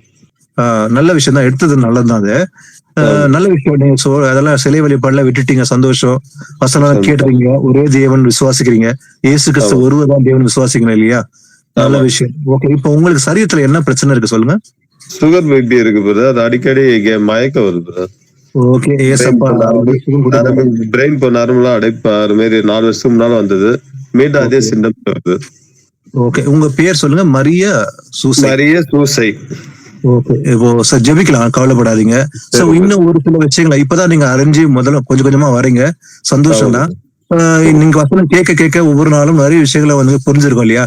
இதெல்லாம் மாறணும், மனமாற்றம் வரணும் தெரிஞ்சிருக்கோம். சோ ஒரு சில விஷயங்கள் அறியாம இருந்திருக்கோம். அதனால அது ஒருவேளை கர்த்தருக்கு பிடிக்கலன்னா அதையும் ஒப்பு கொடுத்துடலாம் இல்லீங்களா? சரி, ஒப்பு கொடுத்தீங்க, ஜெபிக்கலாம் உங்களுக்காக. ஓகே, ஜெபிக்கலாம் உங்களுக்காக. சர்வ வல்லமுள்ள தேவனாகிய கர்த்தாவே இயேசப்பா, சகோதரன் மரிய சூசைக்காக ஜெபிக்கணும் கர்த்தாவே. அப்பா ஆண்டவரே, சகோதரன் அப்பா இந்த வசனங்களை ஆராய்ந்து நிதானித்து அறிந்து கொண்டபடியால் உங்களுக்கு நன்றி இயேசப்பா. இந்த வேத படைப்புடன் அறிந்து கொண்டு அப்பா மனமாற்றல் உண்டாகி கர்த்தாவே சிலை வழிபாடுகளை விட்டு தேவன் ஒருவரே விசுவாசித்து அப்பா அறிந்து கொள்ளும்படி அப்பா உங்களை தேடும்படி விசுவாசம் கொடுத்தபடியால் நன்றி இயேசப்பா. ஒரு பரிபூர்ண சுகத்தை கொடுக்க வேண்டும் என்று அப்பா உங்களை பார்த்து வேண்டி கெஞ்சி மன்றாடுகிறோம் கர்த்தாவே. இயேசப்பா உங்களுடைய தனி தழும்புகளால் அப்பா சகோதரன் குணம் கொடுக்க வேண்டும் என்று வேண்டிக் கர்த்தாவே. அப்பா உங்களுடைய ஆணி பாய்ந்த திருக்கருத்தினால் சகோதரன் தொட்டு அப்பா ஒரு பரிபூர்ண சுகத்தை கொடுத்து கர்த்தாவே அந்த பிபி சுகர் நார்மலாக செயல்படும்படி சகோதரன் அந்த மயக்கத்துல அப்பா தடுமாற்றத்திலிருந்து எழுந்து நடந்து அப்பா எல்லா காரியங்களும் செய்யும்படி அப்பா சரீரத்துல ஒரு புது பலம் தர வேண்டும் என்று அப்பா உங்களை பார்த்து வேண்டிக் கொள்கிறேன் கர்த்தாவே. தயவாய் சகோதரனை அப்பா அறியாமை போல் ஏதாவது செய்திருந்தால் மன்னிய கர்த்தாவே. அப்பா சகோதரனை மன்னித்து கர்த்தாவே. அப்பா இந்த வியாதி படிக்கல் நீங்க போகும்படி அந்த சுகர் நார்மலாக செயல்படும்படி அப்பா சரீரத்துல எந்தவித தடுமாற்றம் இல்லாமல் நார்மல் நடக்கும்படி அப்பா பலத்தை தந்து ஆசீர்வதிக்க வேண்டும் என்று ஒரு பரிபூர்ண சுகம் தந்ததுக்காக நன்றி இயேசப்பா. சுகம் தந்தீர் என்று சகோதர உள்ளத்தில் விசுவாசம் உண்டாகும்படி சகோதரனுக்காக கத்தாவை சகோதரன் குடும்பத்தில் எல்லோரும் ரட்சிப்பு அடைய வேண்டும் என்று அவர்களுக்காக அந்த குடும்பத்துக்காக வேண்டிக்கும் கத்தாவை உங்க தயவு உங்க கிருபை உங்க சமாதானம் அப்ப அந்த குடும்பத்தில் இறங்கட்டும் கர்த்தாவை இயேசு கிறிஸ்து நாமத்தினால் சகோதரன் மரிய சூசை இயேசு கிறிஸ்து நாமத்தினால் ஆசீர்வதிக்கிறேன். சகோதரனுக்கு விரோதமாக போராடுகிற எல்லா விதமான அந்தகர கிரைகளை உடைக்கணும். இப்போது இதோ சகோதரன் அலக்கடிக்க நினைக்கிற எல்லா விதமான சத்துக்கள் சூழ்ச்சிகளை இயேசு கிறிஸ்து நாமத்தினால் இப்போது உடைக்கிறேன். ஒரு பரிபூர்ண சுகத்தை ஏசப்பா சகோதரன் தந்ததுக்காக நன்றி ஏசப்பா. அந்த ரட்சிப்பை அடைவதற்கு அப்ப கிருபை தந்தபடியால் உமக்கு புகழ்ச்சியும் நன்றியும் கனத்தையும் செலுத்துகிறோம். இயேசு கிறிஸ்து நாமத்தினால் ஜெபிக்கிறேன். ஆமீன். Thank you brother. சிஸ்டர் யார் பேசுறீங்க? ஈரோட்ல இருந்து பேசுறேங்க. ஓகே, ஈரோட்ல இருந்து சத்தீஷ் இல்லீங்களா? பேசுறேங்க. சொல்லுங்க சிஸ்டர், எதுக்காக சொல்லுங்க? வீட்டுல அவருக்கு வேலை இல்லைங்க. கேக்குதுங்களா? கேக்குது, சொல்லுங்க. வீட்டுல அவருக்கு வேலை இல்லைங்களா? ஆமாங்க, வேலை இல்லாம ஒரு மாசமா வீட்டுலதான் இருக்காங்க. ஓகே, டிரைவிங் தொழில் தான். வீட்டு வாடகை வீட்டுல இருக்கிறோம். ஓகே. அவரு இப்போ நீங்க குடும்பமா ஏசப்பா அறிஞ்சிருக்கீங்க, வீட்டு சபையில இணைஞ்சிருக்கீங்களா? இணைஞ்சிருக்கிறோங்க. அவரு ஞானஸ்தானம் எடுத்துட்டாரு, நான் எடுக்கல. இப்ப கேதரிங்க்கு எங்க போறீங்க? கூடுகைக்கு வீட்டுலதான் இருக்கிறோங்க, எங்கேயும் போறது இல்ல. இல்ல கேதரிங் அட்டென்ட் பண்றீங்களா? எங்கன்னா வீட்டு பக்கத்துல, இப்ப கோயம்புத்தூர் பக்கத்துல இருக்கு, அட்டென்ட் பண்றீங்களா? அட்டென்ட் பண்ணலைங்க. இங்க பக்கத்துல அந்த பிரதர் வீட்டுக்கு மட்டும் தான் போனோம். ஓகே. இப்போ ஈரோடுல கோபிச்செட்டிப்பாளையத்துல கேதரிங் வைக்கும் போது போவீங்கல்ல? அன்னைக்கு போனோங்க, போயிட்டு வந்தோம் ஒரு டைம். கண்டிப்பா போயிட்டு வாங்க. ஏன்னா அந்த சபை கூடுதல் வந்து விட்டு விடக்கூடாதுன்னு ஏசப்பா சொல்றாருங்களா, அதெல்லாம் ரொம்ப முக்கியம். ஏன்னா அது போகாம இருந்தா பக்தி வித்தி அடைய முடியாது. ஏன்னா பக்தி வித்தி அடைவதற்கு முக்கியம் வந்து சபை வந்து கூடணும். ஏன்னா நம்ம ஆன்லைன்ல வந்து டெய்லி வந்து கேட்கறது இது வந்து நல்ல விஷயம் தான். அது நான் ஒவ்வொரு நாளும் சத்தியத்தை கேட்கிறோம், அது பிரயோஜனம் அடைஞ்சு நம்ம நிறைய விஷயம் கத்துக்கிறோம். ஆனா முக்கியமா வந்து சபை கூடுதல் பிசிக்கல் கேதரிங் வந்து ரொம்ப இம்பார்ட்டன்ட். அதை விட்டுறாதீங்க, முடிஞ்ச அளவுக்கு ட்ரை பண்ணி போங்க வைக்கும் போதெல்லாம். ஓகே. உங்க கணவருக்கு வேலை இல்ல, அவருக்கு வேலைக்காக ஜெபிக்கலாம். அவர் பேரு சிஸ்டர் இஸ்ரேல். அவர் பேரு இஸ்ரேல். சரி. இப்ப ஜெபிக்கலாம் இஸ்ரேல் பிரதருக்காக, வேலைக்காக. வசனம் சொல்லுது, முதலாவது தேவனுடைய ராஜ நீதியும் தேடுங்கள், பின்பு இவெல்லாம் கூட கொடுக்கப்படும். அதாவது முதல்ல வந்து ஆண்டவர் சொல்லி சுட்டி காட்டுறது எதுன்னு பாத்தீங்கன்னா, இது செஞ்சுனா அது கிடைக்கும். அதாவது கண்டிஷன் தான். எங்கேயுமே கர்த்தரை வந்து நிறைய விஷயத்துல பார்க்கும்போது ஒரு கண்டிஷனோட தான் சொல்லுவார் இல்லையா? முதல்ல இது செய், அதை நான் தரேன்னு சொல்றாரு இல்லைங்களா? முதல்ல தேவனுடைய ராஜ்யம் நீதி அதை தேடு, அதை நாடுன்னு சொல்றாரு. அப்ப அதை தேடுனா ஆட்டோமேட்டிக்கா வந்து வேலையை வந்து கொடுத்துருவாரு ஆண்டவர். ஏன்னா வேலை கொடுக்க மாட்டேன்னு ஆண்டு சொல்ல மாட்டார் இல்லையா? ஏன்னா நமக்கு தேவை என்னன்னு சொல்லி அறிஞ்சுக்கிறதுனால அவர் வந்து ஆட்டோமேட்டிக்கா அந்த காரியத்தை வாய்க்க செய்வார். அப்ப முதல்ல வந்து ஒப்பு கொடுக்க வேண்டியது எதுனாக்கா, தேவனுடைய ராஜ நீதின்னு தேடுற விஷயத்துல ஒவ்வொரு நாளும் தேவனுடைய ராஜ நீதி தேடணும் இல்லைங்களா? அதை தேடும் போது கண்டிப்பா கர்த்தர் வந்து நமக்கு என்ன தேவை கேட்டோ வேலையோ அதை கொடுப்பார் ஆண்டவர். ஏன்னா வேலையை கொடுத்து அதற்கான பெடலும் கொடுக்குறது அவர் தான் இல்லைங்களா? கர்த்தர் தான் கொடுக்குறாரு. ஆனா அந்த காரியத்தை வைக்க அதுக்காக ஜெபிக்கலாம். ஓகே. சோ ஒரு சில விஷயங்கள் ஏதாவது மனம் திரும்ப வேண்டியது ஆண்டவர் காட்டி இருந்தோம், அது ஒப்பு கொடுத்து ஜெபிக்க சொல்லி ஒப்பு கொடுங்க சொல்லுங்க. இப்ப ஜெபிக்கலாம். ஓகே. பிரதர் இஸ்ரேலுக்காக ஈரோடுல இருக்க சகோதரர் யாராவது ஒருத்தர், சகோதரி யாரும் ஒருத்தர், அவருக்காக அவர் வேலைக்காக யாரும் ஜெபிக்கீங்களா? பிரதர் சிஸ்டர்ஸ் யாரும் ஒருத்தர். சூத்திரம் ஆண்டவரே, சூத்திரம் தகப்பனே. அப்பா இஸ்ரவேல் பிரதர் அவர் உம்முடைய பிள்ளைகளாய் உங்களிடத்துல வந்திருக்கிறாங்க தகப்பனே. அப்பா அவருடைய வேலைகளுக்கு நீங்க உதவி செய்யுங்க தகப்பனே. அதற்காக உங்களுக்கு நன்றி செலுத்திக்கணும் தகப்பனே. இம்மட்டுமா இந்த கூடுகையிலே கலந்து கொண்டு எங்களை எல்லோரையும் நீங்கள் ஆசீர்வதித்தீங்க தகப்பனே. அவங்களுடைய சகோதரர் மறைத்து நீங்க தந்த அந்த வார்த்தைகளுக்காக தகப்பனே உம்மிடத்துல நாங்கள் ஜெபிக்கிறோம் தகப்பனே. அப்பா இந்த கூடுகையும் ஆசீர்வதித்து இதில் வர முடியாதவர்களையும் நீர் ஆசீர்வதித்து தகப்பனே, அவர்கள் கேட்டு எல்லாம் மகிழ நீங்க கிருபை செய்யுங்க தகப்பனே. இஸ்ரவேல் பிரதரையும் அவர் குடும்பத்தாரையும் தகப்பனே, அவர்கள் குழந்தைகளையும் தகப்பனே உங்களுடைய ஆசீர்வாதத்துக்குள் நிறைந்திருக்க தகப்பனே, அவருடைய வேலைக்காகவும் நாங்கள் ஜெபிக்கிறோம் தகப்பனே. அப்பா நீங்க அவர்களை ஆசீர்வதித்து அந்த வேலையை அவர்களுக்கு செவ்வாய்ப்படுத்தி கொடுக்க நீங்க கிருபை செய்யுங்க. என் தேவனே, எந்த ஒரு கஷ்டம் வந்தாலும் என் தேவன் அதற்கு ஒரு வழியை நான் உனக்கு காமிப்பேன் என்று சொல்லியிருக்கீங்க தகப்பனே. எந்த கஷ்டம் வந்தாலும் அந்த வழியை போக்கக்கூடிய ஒரு காரியத்தை நீங்கள் வழி நடத்துவீங்க தகப்பனே. அதற்காக உங்களுக்கு நன்றி செலுத்துகிறதாக அப்பா. செய்தி தந்த தாசனையும் மறைத்து அவர்கள் குடும்பத்தாரையும் நீர் ஆசீர்வதிக்குமாறு உமது கரத்துல வேண்டுகிறோம் தகப்பனே. அப்பா எங்களை ஒவ்வொருவரையும் நீர் ஆசீர்வதித்து எங்களை வழி நடத்துங்க தகப்பனே. எங்கள் குடும்பத்தாரையும் நீர் ஆசீர்வதித்து வழி நடத்தி தகப்பனே, இந்த சத்தியத்திலே நாங்கள் இன்னும் மேலேட்டு மெருகேற்றி நீங்கள் வரும்போது தகப்பனே, நாங்கள் கரைத்திரை அற்றவர்களாய் இருக்க நீங்க கிருபை செய்யுங்க. இயேசுவின் நாமத்தினாலே ஒவ்வொரு குடும்பத்திற்காகவும் நாங்கள் ஜெபிக்கிறோம் தகப்பனே. இஸ்ரவேல் பிரதர் குடும்பத்திற்காகவும் நாங்கள் ஜெபிக்கிறோம் தகப்பனே. அவருடைய குடும்பத்தை ஈரோட்டில் இருக்க அந்த சகோதரர் குடும்பத்தை நீர் முற்றிலுமா ஆசீர்வதிக்கும்படியாய் உமது கரத்துல ஒப்புக் கொடுக்கிறோம் ராஜா. நீங்க கிருபை செய்யுங்க. அவங்க ஏதேனும் பாவங்கள் செய்திருந்தாலும் தகப்பனே மன்னித்து அவர்களை முற்றிலுமாய் ஆசீர்வதித்து அந்த குடும்பத்தாரை அவர்கள் வேலைக்கும் ஆசீர்வதிக்குமாறு உமது கரத்துல ஒப்பு கொடுக்கிறோம் ராஜா. நீங்க கிருபை செய்யுங்க. இயேசுவின் நாமத்தினாலே துதிகன மைகை அனைத்தும் இயேசு பாவுக்கு செலுத்துகிறோம் எங்கள் ஜீவனுள்ள நல்ல பிதாவே. ஆமென். ஆமீன் ஆமீன். ஓகே சொல்லுங்க சிஸ்டர், யார் பேசுறது? பிரைஸ்லா பிரதர். சொல்லுங்க சிஸ்டர், யார் பேச சொல்லுங்க பேரு. என் பேர் மலர் பல்லடத்துல இருந்துங்க பிரதர். சொல்லுங்க சிஸ்டர். எனக்கு இந்த 2 காலும் வீங்கி இருக்குங்க பிரதர், ரொம்ப வலியாவே இருக்குது. டேப்லெட் சாப்பிட்டேன், அது சேரலையே என்னன்னு தெரியல. நான் ஜோம் பண்ணிட்டே இருக்கேன், இன்னும் வலி தீரவே இல்லைங்க பிரதர், காலு வீங்கிட்டே இருக்கு. ஓகே, இது கிளியரா ஆண்டவர் உங்களுக்கு ஒரு விஷயத்த சொல்றாரு. இப்போ நல்லா கவனிச்சு பாருங்க. உங்க கால்ல அந்த பிரச்சனை வந்ததுக்கு காரணம் ஆண்டவர் சொல்றாரு, அதாவது அவர் விருப்பம் இல்லாத இடத்துக்கு போறதுனால வந்திருக்குன்ட்டா கர்த்தர் காட்டுறாரு. அதனால இந்த விஷயத்தை நீங்க ஒப்பிடுங்க இப்போதே. அதாவது அவர் விருப்பம் இல்லாத காரியத்துக்காக நீங்க போயிருக்கிறீங்க, அது உங்களுக்கு தான் தெரியும், ஏன்னா கர்த்தருக்கு நல்லாவே தெரியும் இல்லையா. அதனால விருப்பம் இல்லாத காரியத்தை செய்யறதுக்காக நம்ம கால்கள் பயன்படுத்துறோம்னா கால்களுக்கு சிற்றை உண்டாகும். அதனால ஒப்பு கொடுங்க. ஏசப்பா இப்ப மன்னிச்சிட்டு அது சுகமாயிடும், கவலைப்படாதீங்க. மருந்து மாத்திரத்தை விட, ஏன்னா மருந்து மாத்திரை எடுக்கிறது பாவம்னு சொல்ல, பட் அதை விட முதன்மையாக கர்த்தர் மேல நம்பிக்கை வைக்கணும். ஏன்னா அவர் நம்மளை நேசிக்கிறது தான் சிச்சிக்கிறார் இல்லையா. சிச்சை சில நேரம் வரும், எல்லாருக்குமே உண்டு, எல்லாருக்குமே கிடையாது இல்லைங்களா. யாரெல்லாம் நேசிக்கிறாரோ அவங்க யாரும் சிச்சித்து மனம் திரும்பத்துக்கு, ஏன்னா அந்த சிச்சை வரும்போதுதான் மனமாற்றலே உண்டாகுது இல்லையா. நம்ம அத்தனை பேரும் நிறைய பேர் சிச்சித்து இருக்காரு, நிறைய விஷயங்கள மனம் மாறி இருக்கிறோம். அவர் சிச்சிக்கும் போது நம்ம ஆண்டவர் மேல அன்பு வச்சு அவர் கிட்டி சேர்றோம் இல்லைங்களா.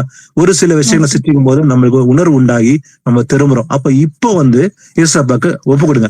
ஆண்டவரே, நான் என் கால்களுக்கு வந்திருக்க காரியத்துக்கு நான் தான் அதுக்கு பொறுப்பு, என்னை மன்னிங்க அப்படின்னு சொல்லி, ஒருவேளை வீட்டுல கசப்பு, கணவருக்கு விரோதமாக பேசின காரியங்கள், கசப்புகளோ மனஸ்தாபங்களோ பிள்ளைகளுக்கு காரியத்துல ஏதாவது இருக்குமானா அதை இப்போதே ஒப்பு கொடுங்க ஆண்டவருக்கு. இப்ப மன்னிப்பாரு. ஒரு 2 நிமிஷம் ஏசப்பாக்கு ஒப்பு கொடுத்து ஜெபிங்க. ஜெபிச்சு சொல்லுங்க, ஜெபிக்கலாம். ஏசப்பா பரிபூர்ண சுகத்தை கொடுப்பாரு ஆண்டவர். ஜெபிச்சு சொல்லுங்க. அது வரைக்கும் ஓகே, நீங்க ஜெபிங்க 2 நிமிஷம். அதுக்குள்ள வேற யாருன்னா இருந்தா ஜெபத்தை கேட்கலாம். சோ சொல்லுங்க சிஸ்டர். ஒண்ணும் இல்ல பிரதர், நீங்க சென்னைக்கு வந்திருக்கும் போது என் குழந்தை பேத்தியோட விசுவாசத்தை பார்த்து அவங்க அம்மாவுக்காக ஜெபிச்சீங்க பிரதர். அதனால ஏசப்பா பூரண விடுதலை கொடுத்திருக்காரு பிரதர், சுகத்தை கொடுத்திருக்காரு. ஏசப்பாக்கு நன்றி, அவருக்கே மகிமை உண்டாக. நல்ல விஷயம், சந்தோஷம். ஏசப்பாக்கு நன்றி. Thank you brother. வேற யாருக்கா ரிக்வெஸ்ட் தான் சொல்லுங்க. அறிக்கை பண்ணிட்டீங்களா? அறிக்கை பண்ணிட்டேங்க பிரதர். ஓகே ஓகே, இப்ப ரொம்ப சந்தோஷம். இப்போ ஏசப்பா உணர்த்ததுனால அது செஞ்சீங்க, நல்ல விஷயம். ஓகே, இப்போ ஜெபிக்கலாம். விசுவாசிங்க, கர்த்தர் முழுமையான சுகத்தை கொடுப்பாரு ஆண்டவர் இல்லைங்களா. ஓகே, நம்மள யாருன்னா ஒரு பிரதர் சிஸ்டர், சகோதரர் மலர் சிஸ்டருக்காக ஜெபிக்கலாம். சோ மலர் சிஸ்டர் இருக்கிற அந்த கால் வழியெல்லாம் போய் அவன் நார்மலா நடக்கும்படி இயேசு கிறிஸ்து கிருபை தந்த பலன் தர வேண்டும் என்று ஒருவர் யாருன்னா பிரதர் சிஸ்டர் ஜெபிக்கலாம். ஏன்னா ஜெபிக்கீங்களா பிரதர் சிஸ்டர்ஸ்? நன்றி ஆண்டவரே இயேசுவே, சர்வ வல்லமை நிறைந்த தெய்வமே இயேசப்பா, அண்ட சராசரங்களை சுற்றித்த தெய்வமே இயேசப்பா, எங்களை உருவாக்கினவரே உமக்கு ஸ்தோத்திரம். எங்களை பெயர் சொல்லி அழைத்த தெய்வமே உமக்கு நன்றி செலுத்துகிறோம் இயேசப்பா. இந்த நேரத்துக்காக நன்றி ஆண்டவரே, நன்றி இயேசப்பா. அப்பா, சகோதரி மலர் சிஸ்டருக்காக உங்க கருத்துல வந்திருக்கிறோம் ஆண்டவரே இயேசப்பா. அப்பா, உம்முடைய பிள்ளை ஆண்டவரே இயேசப்பா, உம்முடைய நாமத்தினால அப்பா ஞானஸ்தானம் ஏற்று அப்பா முத்திரை போட்ட பிள்ளை ஆண்டவரே. அப்பா தகப்பனே, அவர்கள் அவர்கள் எந்த விதத்துல உங்களுக்கு பிரியமில்லாத அப்பா அவங்க ஒரு இடத்துக்கு போயிருந்தாலும் ஆண்டவரே அப்பா, இந்த நேரத்துல சகோதரி மனம் திரும்பி இருக்காங்க ஆண்டவரே இயேசப்பா. நீர் மன்னிக்கிற தேவன், மனதுருக்கத்தின் தேவன் ஆண்டவரே. கிருபையாய் அப்பா சகோதரிக்கு நீங்க இறங்குங்க ஆண்டவரே. அப்பா நீங்க சுகம் கொடுங்க ஏசப்பா. அந்த நேரத்துல அந்த கால்ல இருக்கிற அப்பா தகப்பனே, அந்த வீக்கம், வலி எல்லாவற்றையும் கர்த்தராகிய இயேசுவின் நாமத்துல கடலை போடுறோம். இப்போதே அது புறப்பட்டு போகட்டும் என்று கர்த்தராகிய இயேசுவின் நாமத்துல அங்க கடலை போடுறோம். இனி திரும்பி வராத அப்பா தகப்பனே ஏசப்பா. நீங்க ஆண்டவரே அப்பா மன்னிக்கிற தேவன் ஆண்டவரே. இந்த நேரத்துலப்பா அப்பா நாங்க ஒவ்வொரு அப்பா தகப்பனே எங்க சிச்சையை கொடுத்துதான் ஆண்டவரே அப்பா நீங்க அப்பா உங்க பிள்ளையா திருப்பி கொண்டு வரீங்க ஆண்டவரே. அதுக்காக நன்றி ஏசப்பா. அந்த சிச்சையில சகோதரியை நீங்க அப்பா தகப்பனே ஒரு பரிசுத்தப்படுத்தினதுக்காக உமக்கு கோடி நன்றி செலுத்துகிறோம் ஆண்டவரே ஏசப்பா. நன்றி ஏசப்பா. அவங்க அந்த சுகத்தை பெற்று கொண்டாங்க என்று நாங்க விசுவசிக்கிறோம் ஆண்டவரே ஏசப்பா. அந்த நேரத்துல நீங்க பலன் கொடுத்ததுக்காக நன்றி, நன்றி ஏசப்பா. ஸ்தோத்திரம், ஸ்துதி, கனமகிமை யாவும் உமக்கே செலுத்துகிறோம். கர்த்தராகிய இயேசுவின் நாமத்தில் ஜெபம் கேட்ட ஜீவனுள்ள நல்ல பிதாவே, ஆமீன். ஆமீன் ஆமீன். Praise the Lord sister. Okay, கவலைப்படாதீங்க. உங்க ஏசப்பா சுகம் கொடுத்துட்டாருன்னு விசுவாசிங்க. எப்ப நீங்க அறிக்கை செஞ்சு விட்டுட்டீங்களோ அப்பவே ஏசப்பா சுகம் கொடுத்தாரு. எழுந்து நார்மல் நடந்து போங்க, நார்மல் ஆயிடும். நாளைக்குள்ள நீங்க இரவே நீங்க சுகம் கொடுத்துருவாரு ஏசப்பா. பரிபூர்ண சுகத்தை கொடுப்பாரு, கவலைப்படாதீங்க. Thank you sister. Okay brother sisters, okay நாளை மறுபடியும் சந்திப்போம். Thank you brother sisters.